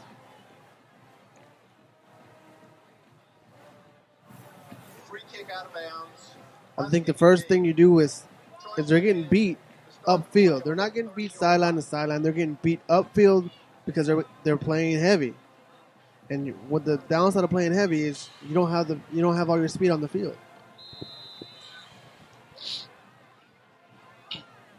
Murdoch still in the game. A quarterback going to line up pistol formation. Two receivers to the wide side, one wing back to the wide side. Ball's going to be fake the handoff, fire the ball out to the short side. Intended receiver looks like it's going to be number 18. Don't got a number here for number 18, but will find his name somehow, some way. It's going to be an incompletion, going to bring up a 2nd and 10 here to go. 11:56 here to go in the third quarter.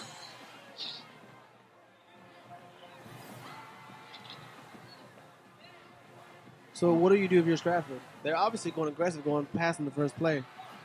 Murdoch's going to line up shotgun formation, split back. Going to fake the handoff. And fake nobody. The linebackers were there waiting for him. They didn't overcommit. But the one thing I did see they're vulnerable to is they're not playing the line. You have to play the line. You don't go upfield with the speed team. You have to play the line, which I mean is you play the line of scrimmage. Because once you break that line of scrimmage, you're vulnerable to that pitch could have gone out and he could have scored a touchdown on him.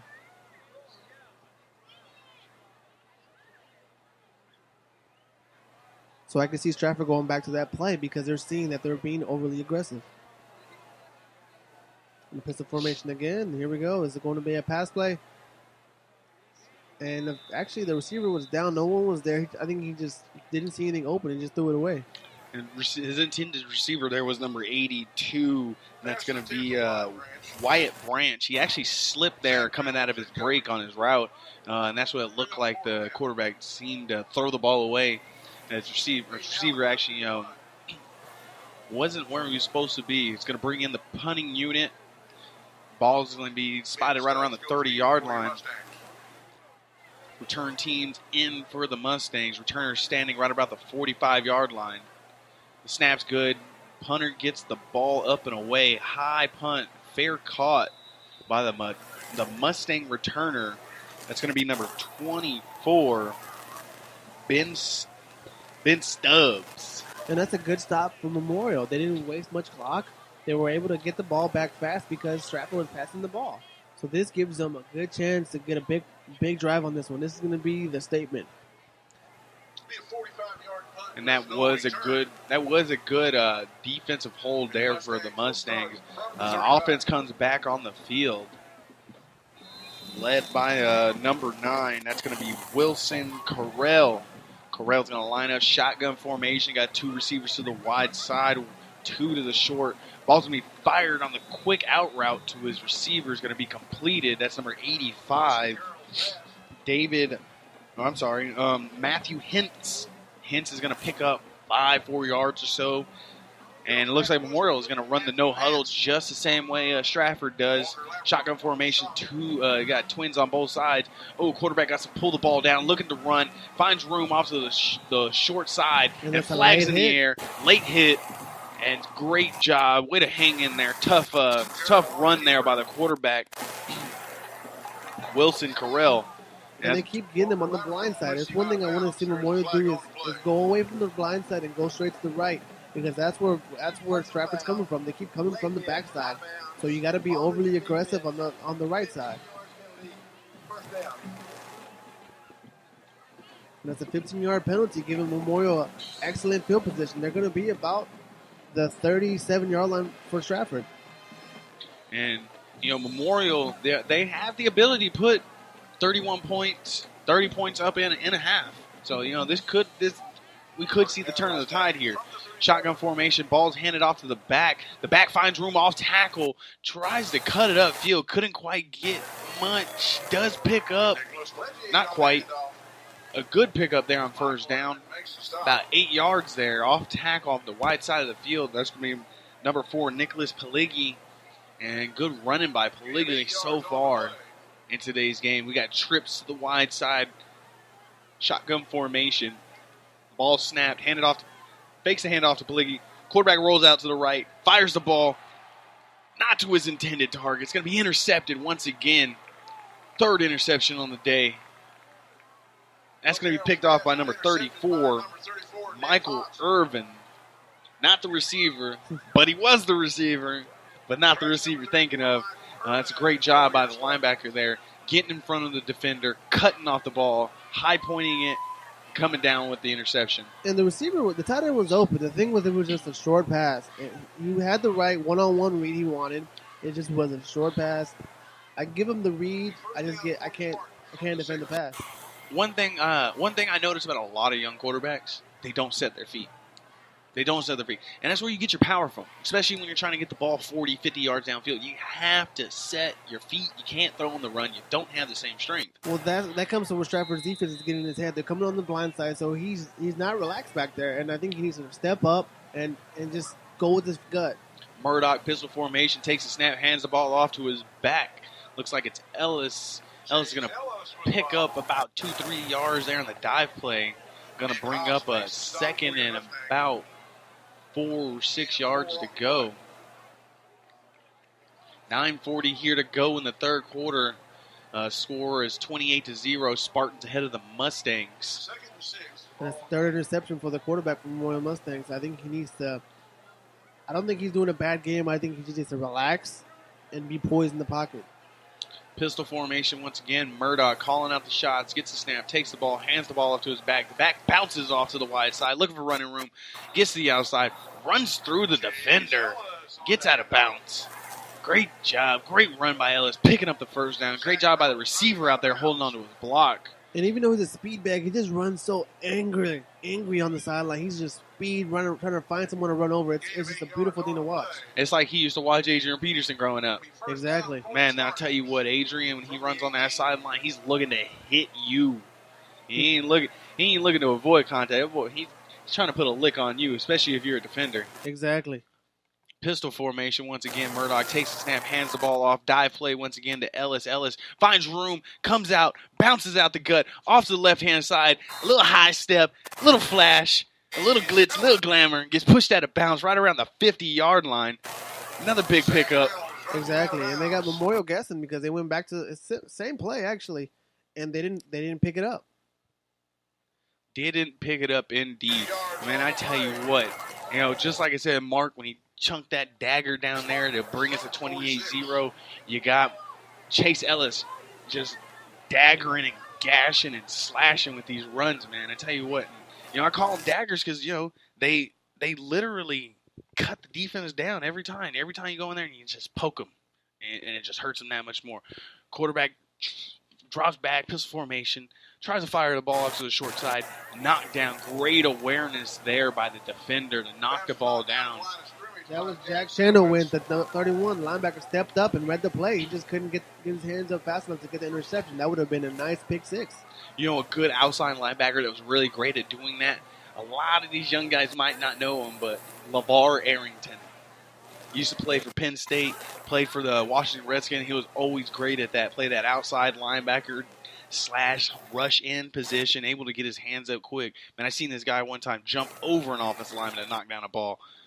Shotgun formation by the Spartans. Spartans going to hand the ball off to the back. It looks like we got another change in back. Number 22 finds room off to the left side, cuts it all the way back across to the other side of the field, picking up yardage as he goes. Finally pushed out of bounds right around the 18-yard line of the Memorial Mustangs, moving the chains. And what I like about Stratford's running backs, they know how to read their blocks. They're not just running a run. They're running to find the hole, finding a purpose. And that's when you got smart players. They know their purpose and what they're supposed to do. Man, with this brigade of backs back there for the Stratford Spartans, you might as well call this the Spartan Express. They're just running up and down this field, folks. I tell you what. And let's get a name in there for you. We got number 22, Cameron Lane, in at running back. Pistol formation. Ball's going to be faked to the back lane. And Drew Murdoch's going to take the ball up the gut. Quarterback dive. And he wasn't afraid. He went straight to the linebackers. He was just running, trying to find. If you knew he broke that tackle, that's an easy touchdown. He could have avoided the hit and tried to get some extra yards the other way, but he went straight for it because he was going for broke. Man, you got to love it when your quarterback runs like a running back. Kind of scares you, though. It has to scare you at the same time. Well, it gives you kind of that extra edge because he keeps the other defense guessing because he knows he's willing to keep the ball for that extra yard. Murdoch gets the call from the sideline, lines up pistol formation. Back in the backfield. Looks like it's going to be Lane once again. Ball's going to be handed off to Lane. Lane dive play, bounces out to the wide side, tries to cut it up. Great stop there by the Memorial Mustang defender number 40, Grant Richardson, not allowing Lane to actually bounce it all the way outside. And he had daylight. If he was able to get on the outside of his receiver, That was another 6 points on the board. And this is where this pistol formation works for them because they're keeping Memorial's defensive line guessing. They don't know to go upfield or go sideline to sideline, and it's keeping them vulnerable to big plays up the middle, and they're confused. They don't know where to go anymore. This is true. Pistol formation once again for Murdoch. Murdoch is going to hand the ball off to his back. Chase Ellis checking back in, stumbling once he got the handoff. Couldn't quite gather himself. It's going to stumble down right around the original line of scrimmage. Maybe half a yard loss. Going to bring up 3rd and goal. Ball spotted right around the 3-yard line, 3.5-yard line. 6:58 and counting here to go in the third quarter. And folks, if we ain't told you enough today, PDQ, the best chicken there is. 94-40, Katy Freeway, folks. Go get you some. Murdoch, pistol formation, fires the ball in on the quick slant. Can't quite connect. A little high for his intended receiver. And that's going to be number 19, Cole. And look at this. They're still on the field, so they're going for it on 4th down. Oh, never mind. They're actually decided to go for the field goal team. That would have been a good statement for them to go for this because either way, they would have put Memorial in bad field position. They have a good lead. It would have been a smart move either way. Yeah, and their defense has been answering the call round after round, play after play. Field goal unit in for the Spartans. The field goal block team in for the Mustangs. Waiting on the snap. Got the call from the holder. Snap's good. Hold is good. Kick is up and away. And the call from the referees is good. And that's going to bring us to 31-0. Making me do math, Mr. Scoreboard Man. I appreciate you put the points on the board before I look at it. Nevertheless, we're going to take a little quick break. We'll get back to you. We ain't going to leave you hanging for long, folks. See you soon. You know, people tell me all the time that they've seen the 100 Club decals on cars, but they don't know what it stands for. Let me tell you. It stands for the only organization that takes care of the dependents of peace officers and firefighters who have died in the line of duty. The 100 Club pays off mortgages, debts, and provides a college education for their kids, on average about $300,000 per tragedy. And it's only made possible by memberships and donations. Annual membership is just $100, so join today at the100club.org.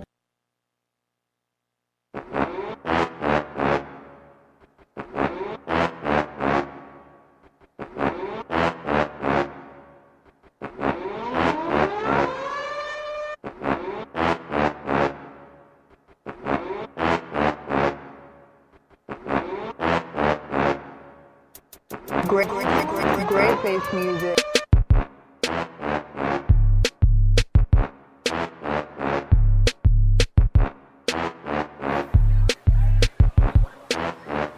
I told you folks we weren't going to leave you hanging for long. We're back. And the kick is Out of bounds. out of bounds. Ooh, man. And the kicker knew once they went, he looked disappointed. He did indeed. And that's going to be a legal procedure on the Stratford Spartans. Ball's gonna be spotted right around the 35. Should be spot 35-yard line. Looks like you're gonna spot the ball right around the 30-yard line. Choice is get the play on the 30-yard line. Back in my day, I thought we did it at 35, but I don't know. I guess it might be old. Well, they moved up the touchback, so they're moving a bit. They're moving. I'm confused nowadays. Yeah. You moved up the touchback, moved back in legal procedure. Well, we just lost. I guess we getting old. There you go. Hey, I'll tell you what, man. If you're Memorial, do you just go forget the run play, or do you just try to figure out your playbook and you go from there?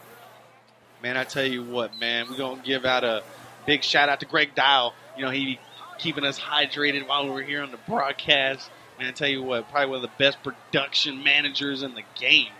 Yeah. Too bad he didn't bring his PDQ. He would have got an A+ for me. He's at an A- right now. Oh, man, I tell you what. Hey, folks, when you're hungry, you're yearning for a munchin', 9440, Katy Freeway, PDQ chicken, salads, sandwiches. They got some good cookies, too. I ain't going to lie. Cookies. Boy, tell you what, don't tell Emilio. He's a cookie monster. You know that, right? There you go. And we're back, folks. Memorial Mustangs going to second play of the drive here. Shotgun formation. Twins to the right side. Quarterback drops back looking for a receiver. Finds something to cross the middle. And that was a dangerous pass. He almost got picked off again. He almost got picked off. his receiver was open. He was just it's one of the hardest passes to make. But if he was smart, you saw if he would have broke pocket, he could have got a big 10, 15 yards running outside the pocket. Yeah. He's got to just know his timing. That's the thing with him. He's either too patient or he just freaks out. So I give him points for standing in the pocket, but you got to go 1, 2, 3, go. I hear you there. And it's one of those it's a hard completion to make. A crossing route for a young quarterback is a hard completion to make. Quarterback takes the snap, rolls out to his wide side, fires the ball onto the deep, right around the 40-yard line at the line of scrimmage. It's going to go out of bounds. It's going to bring in the punt unit and punt return unit for both teams. And they went 3 and out, 3 incomplete passes. This is why you have to run the ball, even though you're down 31-1, just to get some momentum. It's not about getting a big catch here and there. You have to build confidence. I think the quarterback has no confidence right now because he hasn't got many completions. He's got 3 picks. They have to go back to the run game. That they do indeed. The snap is good. The punt's away. It's going to be he another muffed it fair again. catch, and it's another muff. I'm surprised the referee even let him call that dead. It shouldn't be a live ball, even though you call a fair catch on a muffed. It didn't hit the ground, though. It would be a muffed if it hit the ground. He bobbled it. He kept composure, and he kept the ball avoiding hitting the ground. So the referee did a good job. And that's going to bring in the offense for the Stratford Spartans. They're going to take the ball over right around the 29-yard line. 6:11 to go here in the third quarter. Spartans up 31. Mustangs down. No points on the board so far. And here comes the Hogs for the Stratford Spartans lining up. Murdoch back in the game. Ellis back in the game. Shotgun formation. Wingback lined up wide side. Ball's going to be handed off to Ellis. Ellis finds room up the gut. Makes 1-2 miss. Can't quite make the last defender miss. But you see how he was going for the contact. He knew if he broke that tackle, it was just done. And that's these smart, aggressive running backs. And that they are indeed. Intelligent, athletic, agile, hostile. There you go. You know, Everything you want. They're second guessing themselves. They don't know if they're going wide. They don't know if they're going upfield. What they need to do is rely on their linebackers. The defensive line needs to stop the pressure from going upfield, and the linebackers need to do their jobs. The linebacker needs to do the reading of the plays and not put the pressure on the defensive line. The defensive line needs to. What they need to do best is stop from the O line from running upfield. Looks like Murdoch went to the sideline, or looking to the line, waiting on his receiver to bring the play in.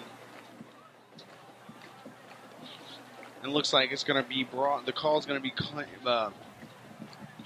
brought in by Colin Lowe. And he's going to go ahead and line up to the short side and lone receiver. It's going to be pistol formation. Murdoch takes a snap, hands the ball off to his back, plants his foot, chops one, chops another, breaks a tackle, helmet comes off, finally brought down right around the 37-yard line. And that's how you want your running back to run. Aggressive, not afraid, and going upfield. And looks like Gain of 14 yards on the play. And after tonight's game, folks, visit PDQ Chicken and celebrate the Spartans' victory till 10:30 p.m. tonight. Tell them Greg Dial sent you. Tell them Spring Branch Sports Line sent you. Well, Memorial News said don't turn the lights off. They still got a chance. They still got one more quarter after this. I mean, they have the right play calls. They just need to put them together. Hey, and if you're a Memorial fan, we ain't tripping either. You come on over too. Y'all come get y'all some chicken. You know, hey, my losses, I ain't feel great, but you know what makes me feel good? Chicken. There you go. Tell you what, PDQ chicken. Hey, dessert don't hurt either. Hey, it don't. It really don't. Treat yourself. Don't cheat yourself, folks. Get down to PDQ, 9440 Katy Freeway. Tell them Greg sent you. He might pay your bill too. Hey, this comp? Is this comp? He said it's not comp. It's not comp. We got a timeout on the field, folks. Put it on his credit card. Got a timeout on the field. 4:25 to go. 31-0. Spartans ahead of the Mustangs.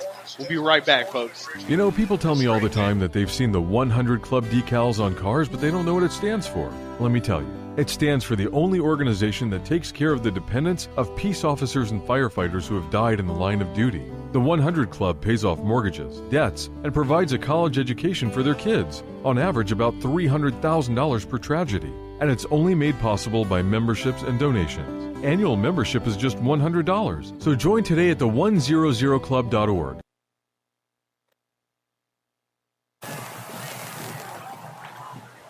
Hey, we ain't gone, folks. We're back with you. Thomas here, Edgar there, Greg over there. I tell you, we're back. Murdoch lines up pistol formation, hands the ball off to his back, tries to bounce it wide to the short side of the field. Off tackle, it's going to be Chase Ellis, finally pushed out of bounds. Not after he picks up about 4 or 5 yards there in the first down run play. And great play calling tonight by this Stratford Spartans staff. And that was a good read by Memorial linebacker. He just didn't place his feet the right way and got beat. He was there. He read the play right, but this is where they need to not cross the line of scrimmage. The line of scrimmage is kind of your best friend. It kind of gives you the gauge where to go and where not to go. And this is where coaching comes in place. Where to teach these guys how to stop these trick plays. Ball's going to be handed off to the back. Back's going to go off tackle onto the wide side of the field. He's going to try to cut it back to the inside. Cameron Lane can't quite find much. A brigade of Memorial Mustang defenders there on the stop. Maybe pick up about a yard or two. Couldn't bring him down, though, man. I tell you what, Lane is a tough back. This kid will fight for every inch he gets. And let's talk about what they're doing is a pistol, and then they're running the option out of it. The best way to stop that is you got to play the sideline. You got to play the line to line. You don't go upfield. You don't get too aggressive because you have to make them commit. Once you make them commit, you pretty much control them what they're going to do. Memorial's not doing that. They're not making them choose. Stratford has to control the whole game. That is true indeed, sir. And it looks like going to take a break, got a timeout on the field. Hey, before we do, be sure to visit our friend Rudy Hardy at rudyhardy.com for all your high-quality photos of Spring Branch athletes and the Houston Texans. That's Rudy Hardy. He got some cheerleader pics? He got them all. He's got the best pics. Hey, he's got...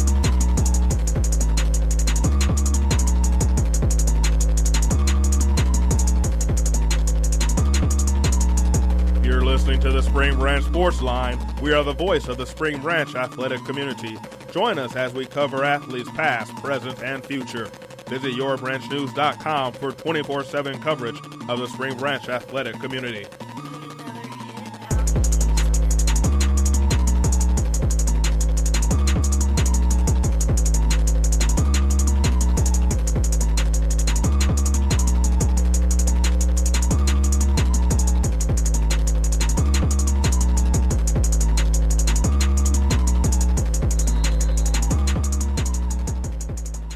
Told you folks, we ain't going to be leaving you hanging out here to drive for long. We're back.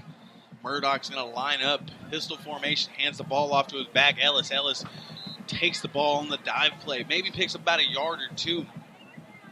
The Mustangs defense holding up strong, trying to find something out of nothing, trying to make something out of nothing. It's going to bring up a third and about 8 or 9. Play's going to be ran in by Colin Lane, the receiver. He's going to line up wide side, lone receiver on the wide side of the field. Looks like he's going to be one-on-one matchup. Pistol formation, ball's going to be handed off once again to Ellis. And I tell you what, these boys up front, the Hogs. They're getting to the linebackers. That's the key. The key to this is to get the linebackers, to get them out of the play, because that's your second defense. The defensive line's job is to get these offensive linemen to knock past them, but they're not doing their job. And I'll keep saying it, man. You know, I might call Murdoch's name all night. I might call Ellis. I might call Lane. I might call even Stevenson.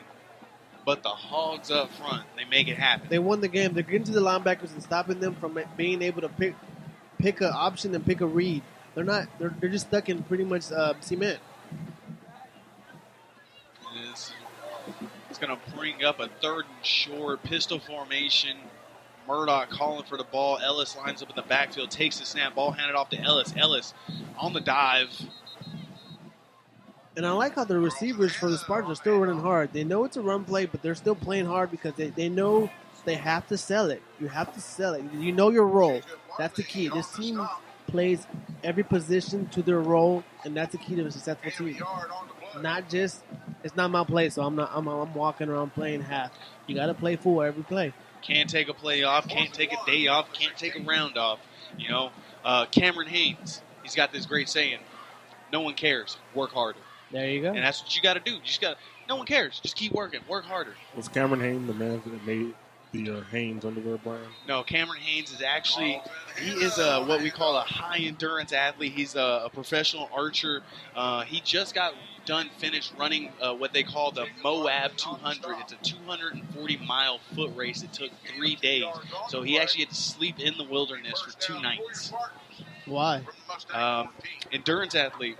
That's what he wants to do, man. He's a great guy. He's a motivator. He's an athlete. He's a do-it-all type of guy.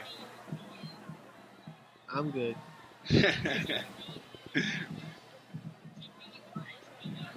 And both of these teams are running pistol all night. It's interesting that both of these doing it. One's just doing a little bit better. This is true. And, you know, it's not like we're used to the running back having that 7, 8 yard cushion in between them and the line of scrimmage to build up that speed. But with the shotgun formation, there is no build-up. They're not at speed when they get the ball. And at the same time, I feel like it's an advantage because when you're at full speed, you can't make the same moves that you would when you're going a bit slower. Exactly. You're not as agile. So it's like once these backs get the ball, they have the ability to choose which direction they want to go. Because they're being very patient. They've been doing that the whole game. They know, even the quarterback, he's been very patient and looking for his holes. And this is where this option works. If the O-line gets upfield, they're winning every battle because they're creating these lanes for them. I'm going to credit number 59, Rocco Savesti. Man, Savesti is the defensive lineman, 10th grader. They're getting penetration in the backfield, tripping up Ellis there for that stop there on second down, man. And if Rocco wasn't there, man, I tell you what, I think that would have been another 6 points on the board. And the clock's ticking. It's going to be the fourth quarter in 4, 3, 2, 1. Here we go. And with that, that's going to be the end of the third quarter. Stratford Spartans 31. The Memorial Mustangs haven't got anything on the board. We're going to take a break as they switch sides, and we'll be back with you folks. You know, people tell me all the time that they've seen the 100 Club decals on cars, but they don't know what it stands for. Let me tell you. It stands for the only organization that takes care of the dependents of peace officers and firefighters who have died in the line of duty. The 100 Club pays off mortgages, debts, and provides a college education for their kids, on average about $300,000 per tragedy. And it's only made possible by memberships and donations. Annual membership is just $100, so join today at the100club.org.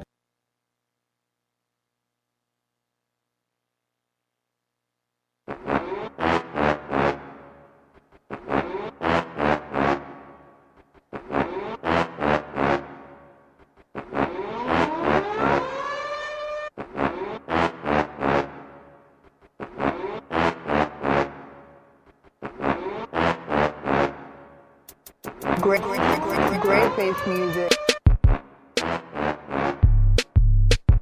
And we're back, folks, shaking like the bacon. Pistol formation. Ball's going to be handed off to Ellis. Ellis looking for some. And that was a toss. It was kind of interesting to watch that from a pistol formation. I've never seen a toss from a pistol formation. It was a quick play, bang, bang play, and they gave him about 2 or 3 yards.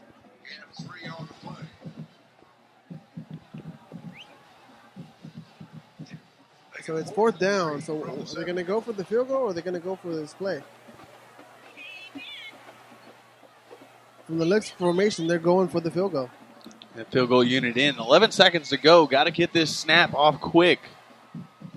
Flag for. See what the flag is. It has to be on the offense. Broke the huddle with too many men. Substitution infraction on the offense. 12 men on the field. 5-yard penalty. Fourth down.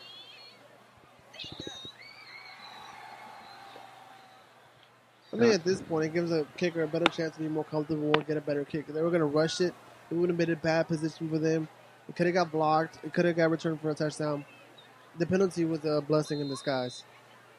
Got some miscommunication down on there in the field for the Spartans. Don't know who's in on the field goal team. Waiting on the snap.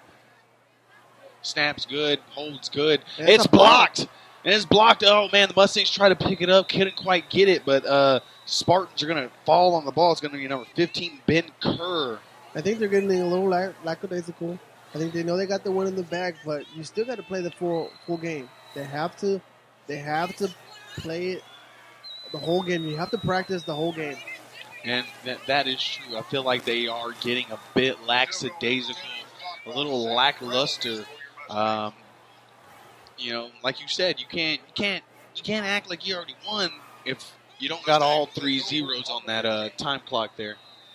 Well, even though it's a learning experience, you want to learn different plays. You want to practice everything because you have to stay ready.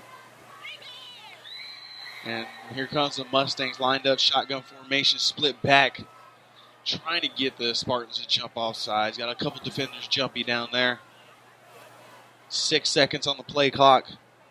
4, 3, ball snap, handed off to the back. Number 21. 21's trying to find some type of running room off the right-hand side of the formation, off tackle. Maybe picks up a yard or 2. And at this point, if it's Memorial, you don't want to call it a moral victory, but you want to call it a learning experience. You want to see what plays work, what plays don't, and you want to just try to figure out different plays. And let's see if you score. Hopefully that comes out of it. But you want to practice you want to open up the playbook to all the plays you haven't done yet. Looks like the offense is getting the play call from the sideline. Quarterback shotgun formation, fires the ball out quick as can to the right-hand side of the formation. Ball's going to be completed. It's going to be Cole Milstead there on the reception. Pick up the first down, move the change. 10:26 go here in the fourth and final quarter. Spartans up, and they're well ahead, 31-0. But the Memorial Mustangs are trying to put something together, trying to get on the board, trying to make the moves, trying to make it happen. Shotgun formation, split back. Quarterback fires the ball out to the wide-hand side. Once again to Cole Milstead, but can't quite connect. Ball's a little too low. Incompletion there in first and 10:08 here in the fourth quarter. What I would like to see them do is a draw play from that position. I think that the defense is biting on the pass to the flat. If they do a wrap draw, I think that the Spartans are very vulnerable to it because they're blitzing wide. If you blitz wide, you can do a draw play up that seam and break out a big play.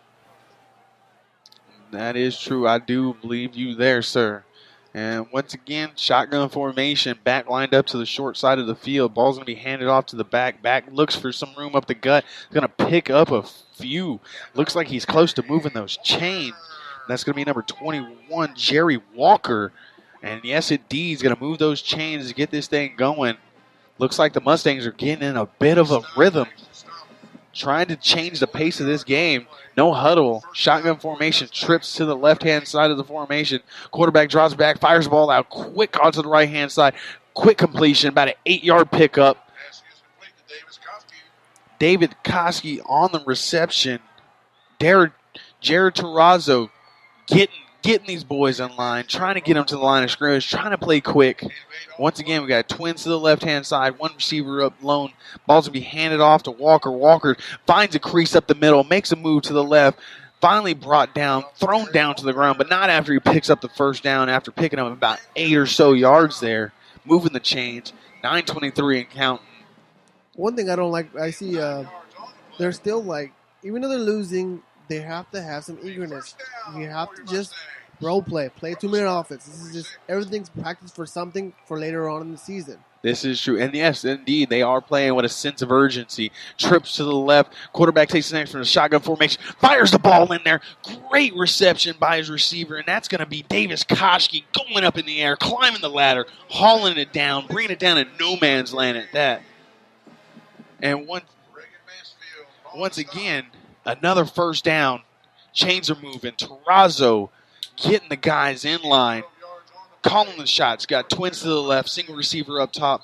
And got a flag on the field. Man, I tell you what, that is a drive killer. You got momentum. You got the juices flowing. You got them reeling. You got the juice. You got the defense you want out there because they only have one safety out there. So you can go deep. You can stretch them out a little more, and you have the potential to go up the field and make the safety choose. That they do. Hey, folks, and if you like this coverage of this game, make sure you go to Spring Branch Sports Line. Visit us at yourbranchnews.com for all your photos, videos, and more. 24/7 coverage of Spring Branch athletes and sports, past, present, and future. And that was a good pass. The receiver just didn't catch it. If he would have turned around, he hit him back at the helmet. Got to have that awareness. Got to have eyes on the back of your head. Exactly. You got to know your count. And I understand we weren't born with eyes on the back of our heads, but you got to evolve. Exactly. The theory of evolution. You got to evolve as an athlete. You got to evolve as a football player. And the Spartans are playing man, so every receiver from Memorial should think that they have potential to get the ball at any play.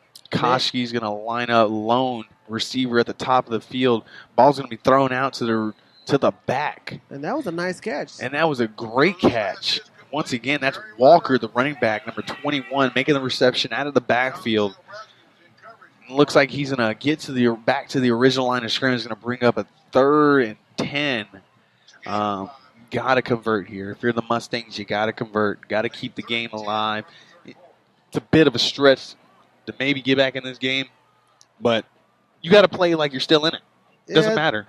It's a learning experience, and you got to just keep practicing different plays. You got to practice the experience. One thing I like to instill in like young guys that play football or any type of sport, treat it like a fight. You could always, like in a fight, last second of the fight, you can still win. Drop one big hammer, knock the guy out, you got it. That's the way you have to play every down. Doesn't matter if you're down 100-0. That's the way you constantly play. You have to keep at it. Got to keep chipping away. It's a learning experience, and that's what these guys need to learn. Everything is a learning experience. You just can't give up. Because if you give up, you're taking away from yourself to learning how to finish a game. Even if you're losing, you have to play the game all the way through. Exactly. Man, the word right out of my mouth. Shotgun formation. Terrazzo gets the snap, fires the ball out to his tight end, number 2, Davis Kashi, who's been saying his name all night. He's a giant target out there. It's got to make it easier for Terrazzo. And I tell you what, man, this kid is big. And he uses his size to his advantage. He uses his size as a technique, and I love the way he does it. It's great to actually be able to call a game and see an athlete of this caliber, especially so young. Terrazzo takes the snap, drops back, looking for a receiver, finds his running back across the middle of the field, number 21, Walker. Walker's going to take a little pop, but it's going to get up, going to shake it off. And that was a good throw because the quarterback was backpedaling. That could have gone a bad way, but he threw a good pass because it was the right receiver to go through, but he threw in the back foot, running backwards. That indeed, it was a great pass by Terrazzo. Terrazzo once again, shotgun formation, Walker on the left-hand side. And I tell you what, number 48, oh my God, in the backfield in a hurry. We don't got a name or a number. I'm sorry, here we go, number 48. Chris Song, man, sing me that song. There you go. Sing me that song all night. Well, I tell you, they've been blitzing the edges the whole night. They shot that kid out of a cannon. He was in the backfield before the quarterback handoff exchange. He could have tackled both of them. And this is where the Memorial Mustangs need to take advantage of their over-aggressiveness on the edges. You got to run inside those pockets. Oh, that was close. That was close. Could have gone either way, but it's going to be an incompletion. Going to bring up a turnover on downs. And, man, looked like there was a little contact there on that out route. Yeah, but I think that it wasn't enough to call it. But I would say it was a good drive from Memorial. They actually were able to pass the ball. They haven't done that all game. The fact that they're able to move the ball, that quarterback comes out with some confidence. I know they're down 31-0. He had 3 picks. He needed this drive to gain some confidence back for future games. That indeed. And he did have a good drive. You have to take something. You got to take something from your nothing. You got to make something from your nothing. But that he did indeed. And it looks like we got the offense coming out. I think we got a quarterback change. We got a couple new faces in there. And they're actually going shotgun. They went away from the pistol this drive. They're going shotgun, but they're still running the ball. They're going to just keep diving it, killing the clock. We got 5:55 remaining in the fourth quarter. 31-0 going Stratford's way. They got the ball on the 15-yard line on their side. That was a great pickup by Cole Hanna, the new back in the game, subbed in for Chase Ellis. Well, now they're in the 21 with that 6-yard gain. Spartans lining up, shotgun formation, split back. One receiver both sides of the field. Ball snap, handed off to the back. And he looks like he's trying to find something who couldn't quite find much, stuffed in the backfield, met by a host of Memorial Mustang defenders. That's Lane on the carry, couldn't quite get much. Credit number 49, Bennett Vaughn on the stop with a couple other of his teammates there. And this is a Memorial where your coach needs to teach different. This is where you teach how to strip. This is where you want to focus on different methods of the game. You want to learn the strip technique. This is where you're down 31-0. You got to make something happen on defense for your offense. In the game at quarterback is going to be Cole Shamield. Sorry if I butchered your name, sir. He's going to take the ball, hand it off to his back. Back's going to try to run all tackle to the short side. And Ben Burrow from the Mustangs with a nice pop. He stood him up and got a nice stop on fourth down. Put him in fourth down, I'm sorry. Gain of about 4 on the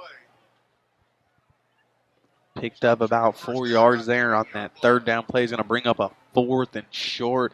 Looks like the punting unit for the Spartans coming out. Return unit coming out for the Mustangs. Looks like we got in number 24 for the Mustangs. It's going to be Ben Stubbs hovering right around the 40-yard line. Ooh, bad snap, muff snap. All the thing that the punter could do is jump on the ball. Man, it's going to be a turnover on downs. And on the 15-yard line. So back where Memorial stopped last drive. So this would be a good move for them, good confidence move if they can get the score. They need a score now. You gotta have what do you call that? You can't have in football you can't have what you call a memory. You got to forget about what happened. Exactly. You got to have a short memory. Forget what happened last drive. You got great field position. Go out here and just take care of business. Exactly. In comes the Mustangs lining up right around the 15-yard line inside of the Spartans territory, inside the red zone. Shotgun formation, split back. Ball's handed off to the back. The back looks for room, finds room up the gut, breaks a tackle, breaks a second. Finally, about 3-4 Spartan defenders got to jump on his back before he's brought down. That's Nicholas Pelegi running tough, running with power. He wanted that touchdown. He knows what it means to them. He knows they need this touchdown. Even if it's one. Even if it's one. Exactly. It means so much. That's the kind of players you want. There's players that don't give up on a play. That's the kind of players you want. Those are the guys you want to go to war with. Exactly. Once again, shotgun, split back formation. Ball's handed off to the back. The back finds room, and he's going to get pushed into the end zone. That's a touchdown. 6 points on the board for the Mustangs. Play that school band. There you go. They got their touchdown. Let's see how they react, though. Do they still want more? Do they still play defense? Or were they just happy with that touchdown? I'm interested to see what they do the next drive. That you are correct indeed, sir. I do want to see if they come out, still with that tenacity. Exactly. Still with that chip on your shoulder. You got to play with that chip on your shoulder. Exactly. You got to play the full game. It's a learning experience, like I keep saying. You're down 31-6. Hopefully they get this field goal 31-7. You want to teach these guys how to have, I would say, good workman ethic. Finish what you started. Finish this game. Learn the valuable lesson of adversity. Exactly. Pressure is what builds diamonds. It There takes you go. pressure. If there ain't no pressure, you ain't going to get that beautiful rock. Exactly. Not all these guys are seniors. Some of these guys are underclassmen. So these guys get a learning experience. Use everyone. Teach them, hey, we lost this game, but we're going to finish this game. You still do your role. You still finish your route. You still finish your tackles. This is a good way to learn. You don't cheat your brothers, and you don't cheat yourself. There you go. At the end of the day, you can't cheat your brothers. I learned something today, Thomas. I didn't know you built that with pressure. That's something I learned today. You can only learn that on the Spring Brand Sports Line. We'll be right back to the action. We have a break in the action. 31, Stratford 7 Memorial. You're listening to the Spring Branch Sports Line. I'm Greg Dahl Jr. alongside Edgar Viegas and Thomas Ruiz. You know, people tell me all the time that they've seen the 100 Club decals on cars, but they don't know what it stands for. Let me tell you. It stands for the only organization that takes care of the dependents of peace officers and firefighters who have died in the line of duty. The 100 Club pays off mortgages, debts, and provides a college education for their kids, on average about $300,000 per tragedy. And it's only made possible by memberships and donations. Annual membership is just $100, so join today at the100club.org.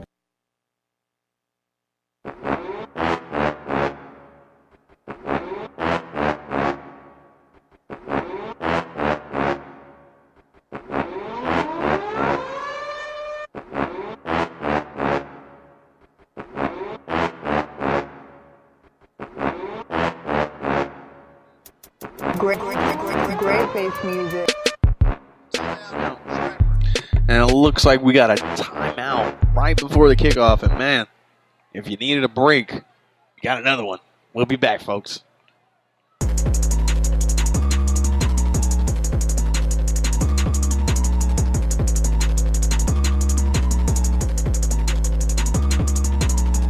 You're listening to the Spring Branch Sports Line. We are the voice of the Spring Branch athletic community. Join us as we cover athletes past, present, and future. Visit yourbranchnews.com for 24/7 coverage of the Spring Branch athletic community.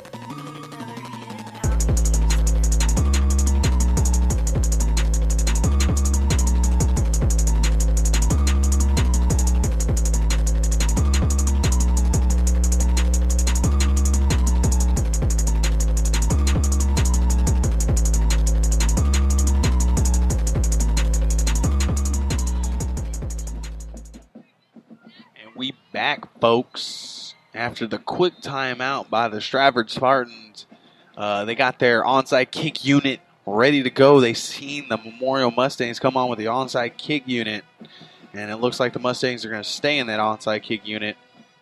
The ball's kicked. They're staying aggressive. Wait for the bounce. The bounce is there, up in the air. Oh, and it goes out of bounds. The Mustangs had a chance. And, hey, just like you said, they're staying aggressive. Now they're playing to win. Yeah, you don't get a chance to do offside kids that often, so hey, practice it. Practice it when you can. Practice it, exactly, because you know the only thing that makes you perfect is practice. There you go. At the end of the day.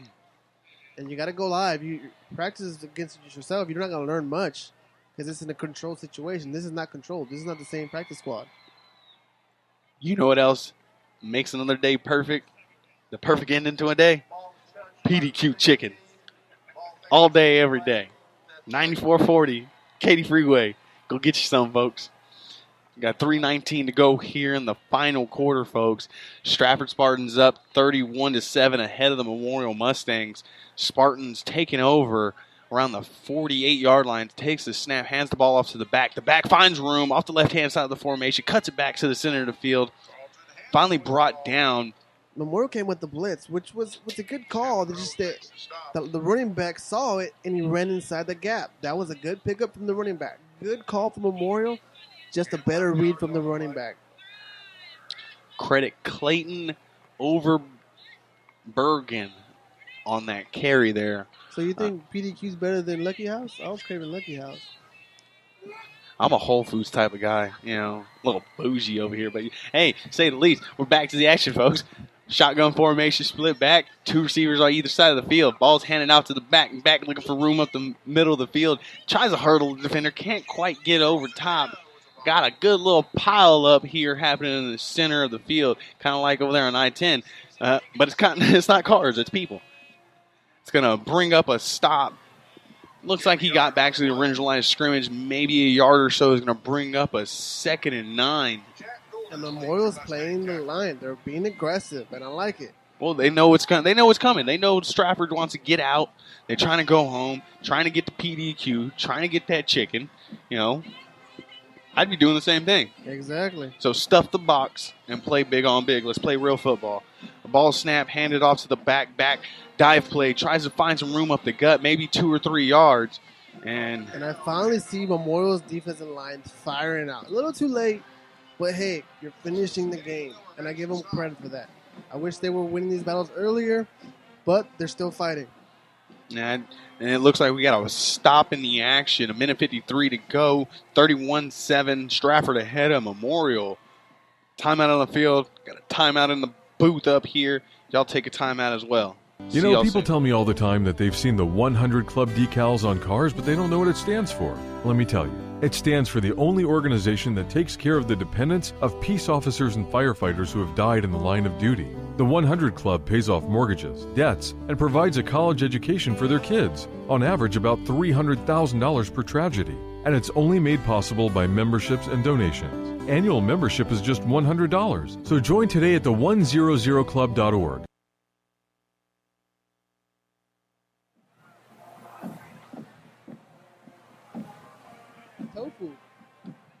Tofu indeed, folks. And we back and we live.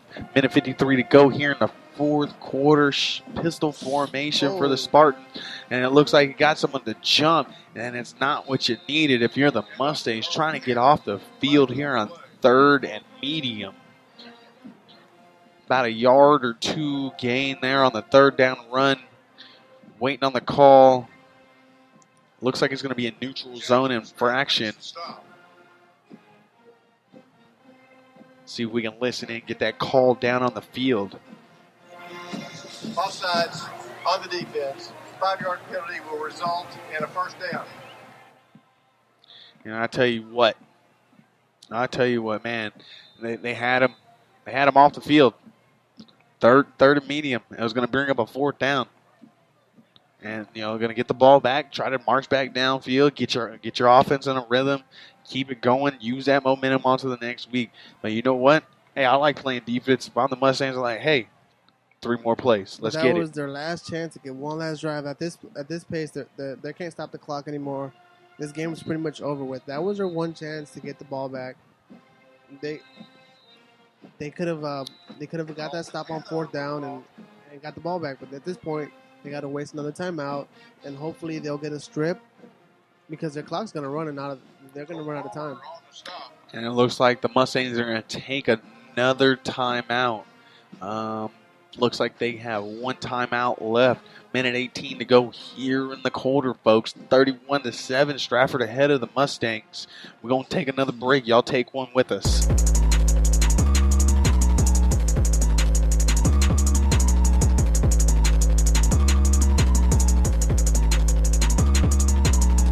You're listening to the Spring Branch Sports Line. We are the voice of the Spring Branch athletic community.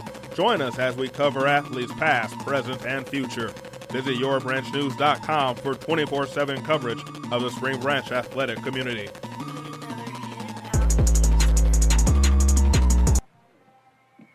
We're back, folks. Pistol formation for the Spartans. The ball's handed off to the back, number 6. That's going to be Carlton Hanna right up the gut on the dive play. Move the sticks inside the red zone. I tell you what, man, it's a brigade of backs. I'm going to keep calling it what it is. The Spartan Express. Moving the chains. Rogers, where you at? We don't need your pass game, sir. And it looks like we got the Spartans out here. 49 seconds to go. Victory formation. 45 seconds and counting. 6 seconds on the play clock. Ball snapped. Held. Takes the knee. That's the last play of the game. And that's the last play of the game, folks. The big lady, she's singing. We going home. Final score is 31-7 Spartans. It was a great game. I saw some good things from the Spartans. I think they're going to build a lot of it. They have a lot of they can do so much from that pistol formation because they have different weapons. As for Memorial, I think they just need to find their identity. They need to find what they're good at and build on it. They had a few plays here, but I think that what they lost the battle was in the trenches, and that's where they lost the game. And I do agree with you wholeheartedly indeed. Both teams, man. Both teams they got a great group of individuals on both sides of the field. The Spartans, man, played not what you would call the perfect game, but when they had their opportunities, they took them. They didn't let it slip through their fingers. They took the opportunities.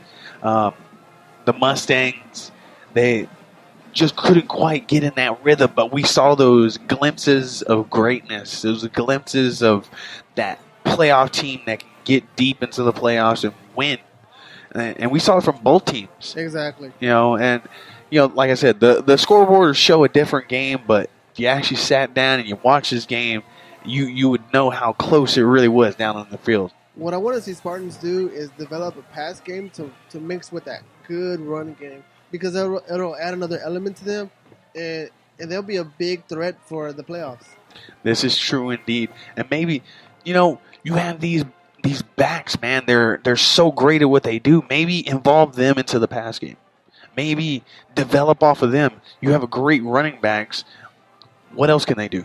Exactly. Let's screenplays, make them block up field. Do something. Use them as decoys. Something. Well,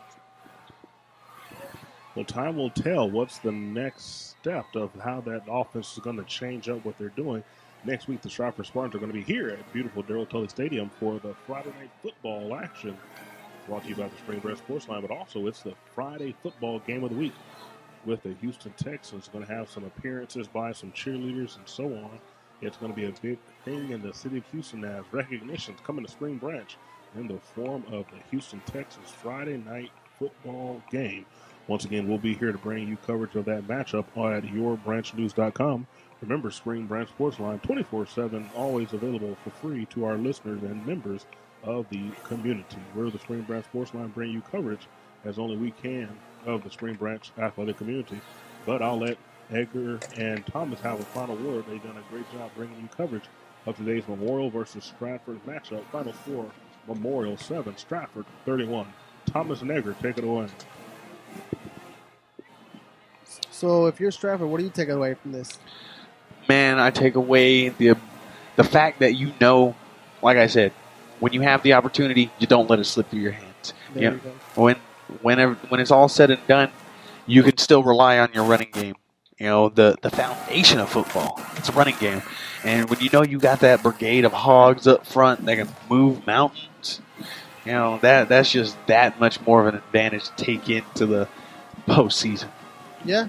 What I want to see from Stratford is how are they going to run against how are they going to play against a better defense that upper echelon. Yeah, because doesn't bite on the miscues, plays discipline, and athletically, physically can run step for step. Exactly.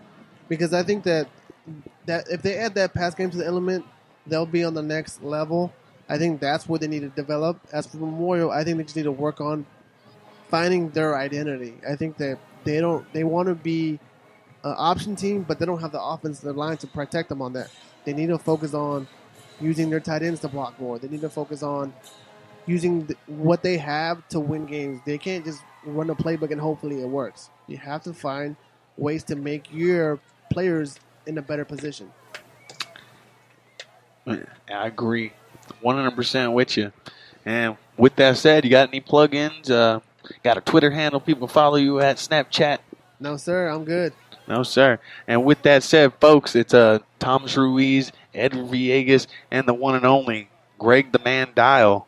We'll see y'all soon. We're hitting up PDQ and getting some chicken. PDQ. And hey, folks, get all your MMA, boxing, combat sports info. You follow yours truly, _Thomas of TX at Twitter. Hey, I got all that MMA news for you. We got MMA tonight, we got MMA tomorrow in the afternoon, and we got boxing tomorrow night as well. And don't forget, next week we have more coverage of the Spring Branch athletic community, as only we can bring it from the Spring Branch Sports Line. Once again, for Edgar Villegas, Thomas Ruiz, I'm Greg Dahl Jr. Thank you for joining another presentation brought to you by the Spring Branch Sports Line online at yourbranchnews.com. 24/7 coverage of the Spring Branch athletic community, sports and athletes, past, present, and future. We couldn't do it without you, and thank you for all the continued support. People tell me all the time that they've seen the 100 Club decals on cars, but they don't know what it stands for.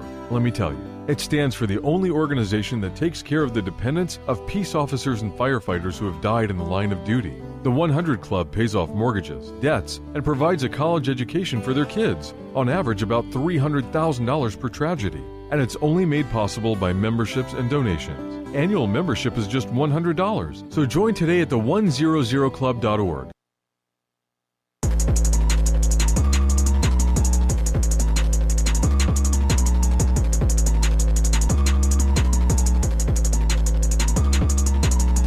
You're listening to the Spring Branch Sports Line. We are the voice of the Spring Branch athletic community. Join us as we cover athletes past, present, and future. Visit yourbranchnews.com for 24/7 coverage of the Spring Branch athletic community.